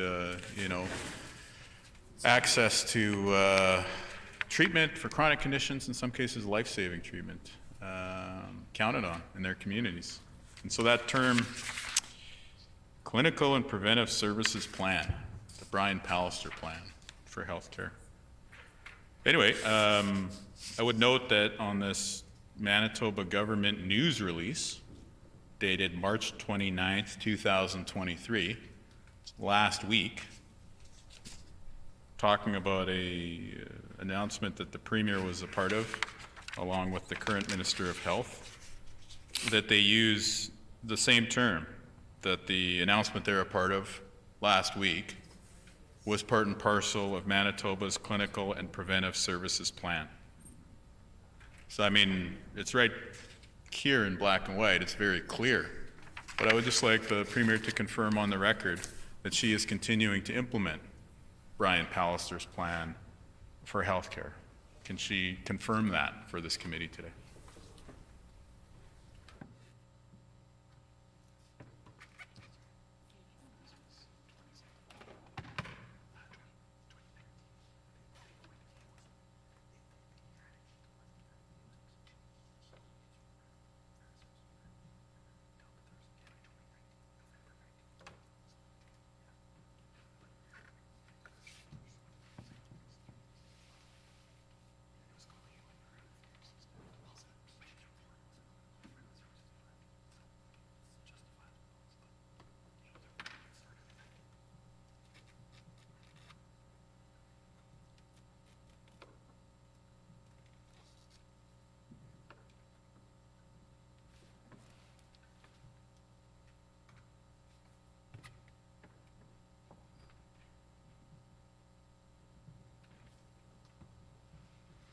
The Honourable First Minister.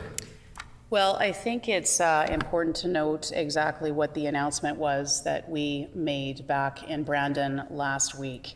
And I know that certainly it was well received by people in the Westman region and in Brandon, because it had both to do with the hospital in Brandon, creating a hub there to provide healthcare closer to home, which has been very well received by people in the Westman and Parkland region.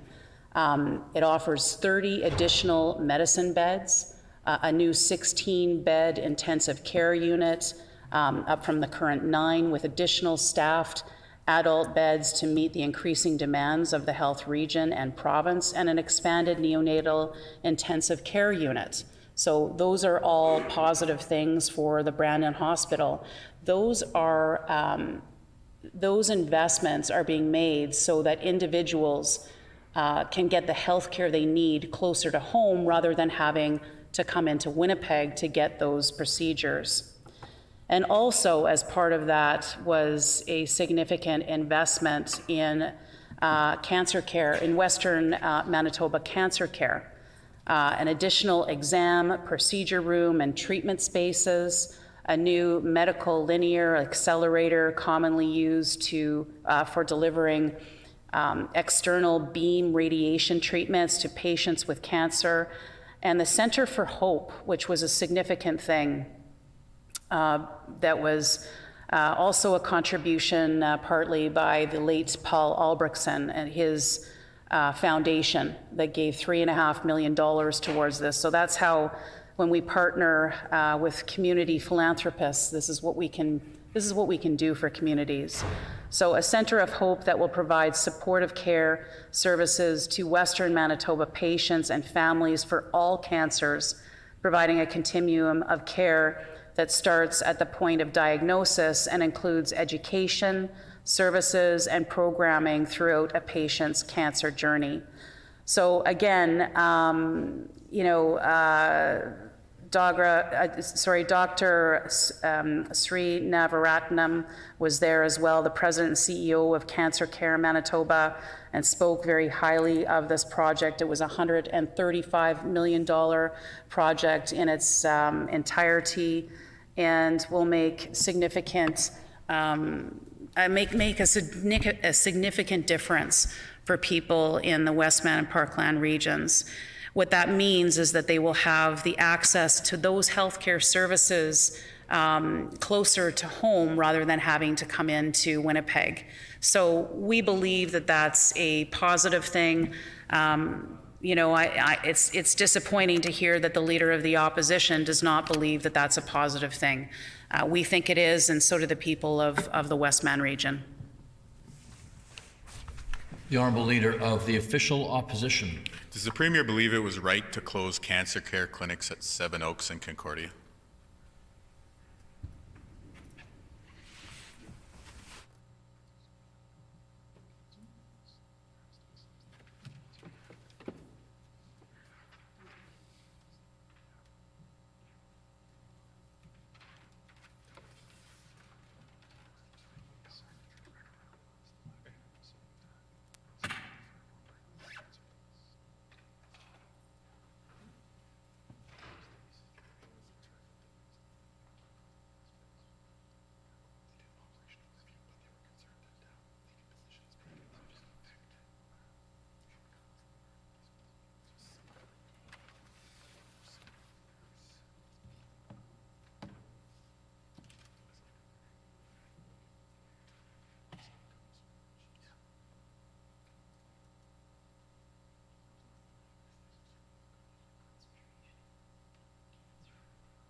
The Honourable First Minister.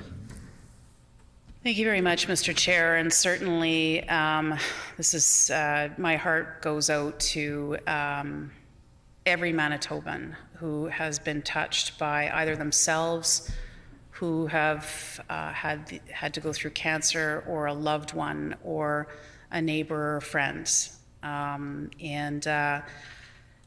What they need to go through is a very difficult and challenging time. And obviously, I know certainly from having gone through this with my own mother and taking her to get treatment, she often went to get treatment at different facilities. And I think as time has evolved on and technology has evolved, those services have been able to be offered. So the patient, who is suffering with cancer, can go to one location to get the various treatments that they need. And I think that patient-centered focus is what is extremely important here, while also looking at technological advancements and making those investments in those areas in cancer care. And for example, just one of those areas that we announced back in January was a $6.6 million investment to create an innovative CAR-T cancer therapy program at Cancer Care Manitoba. And I know members opposite think that's funny. I don't think it's funny at all, actually, when we're talking about cancer patients. But what I will say certainly is that this will offer top drawer cancer therapy for those patients closer to home who need it. And I think that is very important. These are people in some ways age 25 or younger, including children with acute leukemia that we're talking about, as well as people age 18 and older with aggressive lymphoma and other therapies when other therapies have not worked. So of course, it's extremely important to ensure that Manitobans get the cancer care that they need closer to home.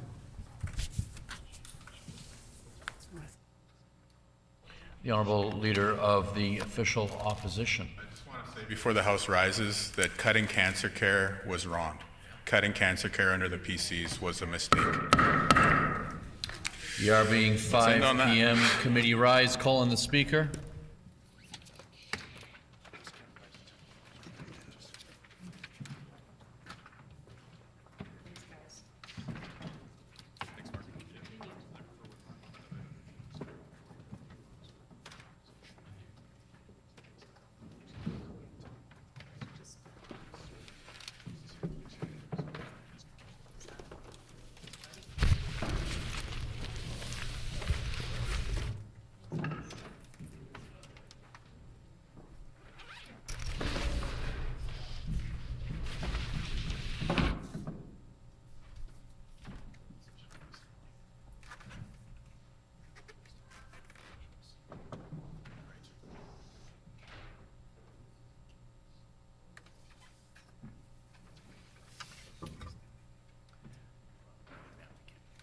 The hour being 5 p.m., this House is adjourned and stands adjourned until tomorrow afternoon at 1:30 p.m.